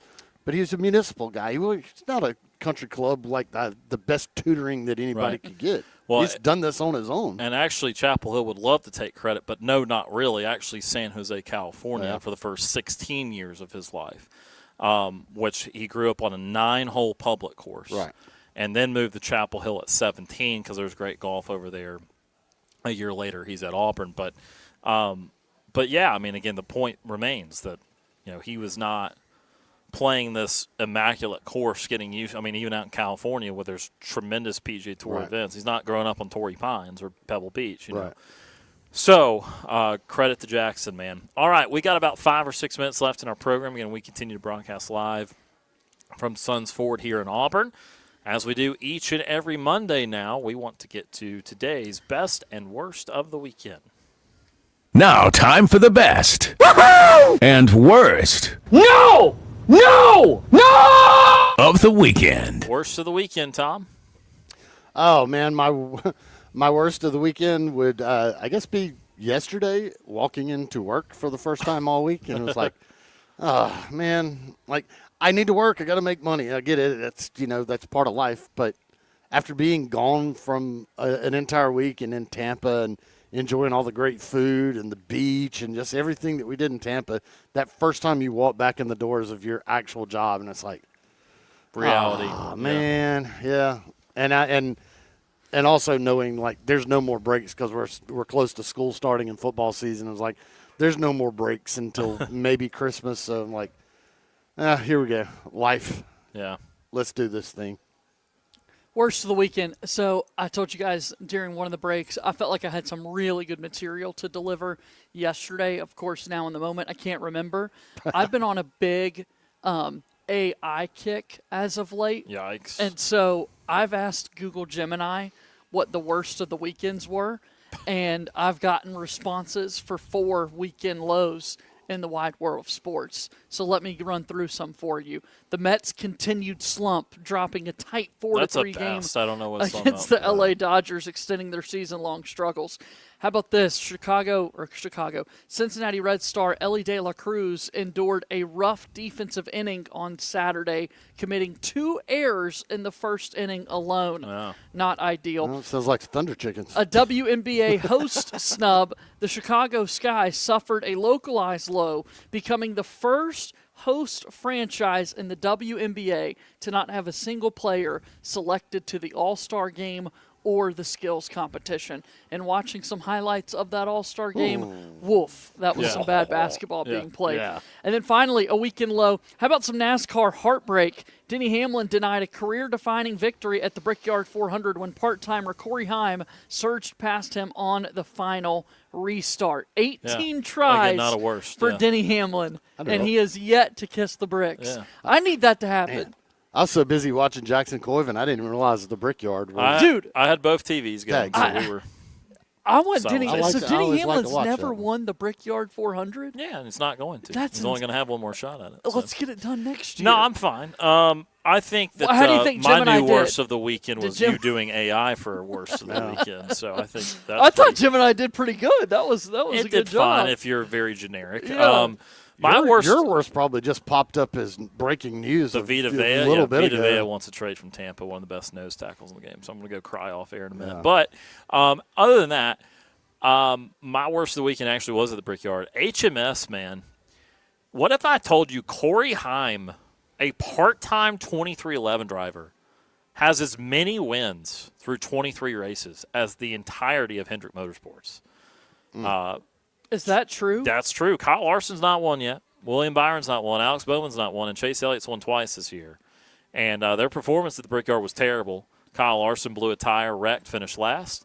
Chase Elliott went up on Ricky Stenhouse Jr., got put in the wall, broke a toe link, finished 37th. William Byron finished 21st, and Alex Bowman 19th. Hendrick Motorsports, 2 straight races, no top 10s. That has not happened in quite some time. It's been rough for HMS. I think you got to favor the Toyotas at the top of the heap for the championship this year. Dude, Todd Gilliland won the in-season tournament? Because Blaney got in a wreck, and so his car, he was in the back. He finished like 25th or 26th. And that's one of the weekend highs from AI. Yeah, that Gilliland won $1 million. Let's do Gemini best also of the best of the weekend. Salvador Perez becomes the all-time home run leader in Kansas City Royals history. Sure. Shout out to him. The 2026 U.S. Track and Field Championship saved its best for last in the men's 110 hurdles. Cordell Tinch executed an incredible lean at the tape to win. We had some WNBA All-Star scoring history with somebody passing Maya Moore to become the all-time leading scorer. And, oh, man, MLB walk-off drama. The Baltimore Orioles celebrated a thrilling victory over the Atlanta Braves when Dylan Beavers smacked a clutch walk-off single in the bottom of the ninth. But the O's lost the series. Don't care. Yeah. Braves won 2 games in extra innings. Bad How did job, Gemini do? Poor. Okay. Yeah, don't do so it. you want me to come back to doing my own? Okay. Todd. Noted for next week. So my best of the weekend, obviously Jackson Coyven, but it was the celebration at the end. And it wasn't the celebration you saw on TV. I saw it on social media. He didn't celebrate by like going out and getting hammered and throwing up, champagne bottles and everything. Grabbed a fishing pole and went out and wet a line in the pond there at the golf course. How cool is that? Like, 21-year-old kid just won $1.5 million, won his first tournament. Hey, Jackson, how are you going to celebrate this? You go fishing. Yep. Why not, man? Yep. Just take your pole out there and wet a line, dude. I don't think the pond owed him anything, though. I don't know if he caught anything or not. I don't know if he did, but he was out. By God, he was out there fishing. I mean, that's why you got to like the kid. Sure. I mean, he wins his first tournament and is now a multimillionaire. Yeah, all I want to do is go out there and throw a line in the water. My best of the weekend, it was great to be home. It was great to play golf again over the weekend. Saturday's 9-hole got cut short due to weather or threat of weather. I was 1 over through 5. I was feeling good about it. And then the rain happened, or rain was about to happen. And then yesterday, got back out there, played fine, had some hits. You played yesterday? Yeah. Oh, okay. But it was good to be back out there. Even though Florida's a great state for golf, we did not have time to dedicate 2 to 4 hours for golf. And so it was good to be back out there. Nor did I have a chance to go fishing, and Florida is definitely known for fishing. Yep. I had rods and reels with me, but I also did not have enough time to go and do any of that. Braves are 7-3 since the All-Star break. Yep, that could be a best. Dude, Austin Riley is starting to turn a corner. Yeah. I know I told you that the other day. He wasn't as good this weekend, but yeah. Dude. He was okay this weekend. Okay. Game-winning hit yesterday?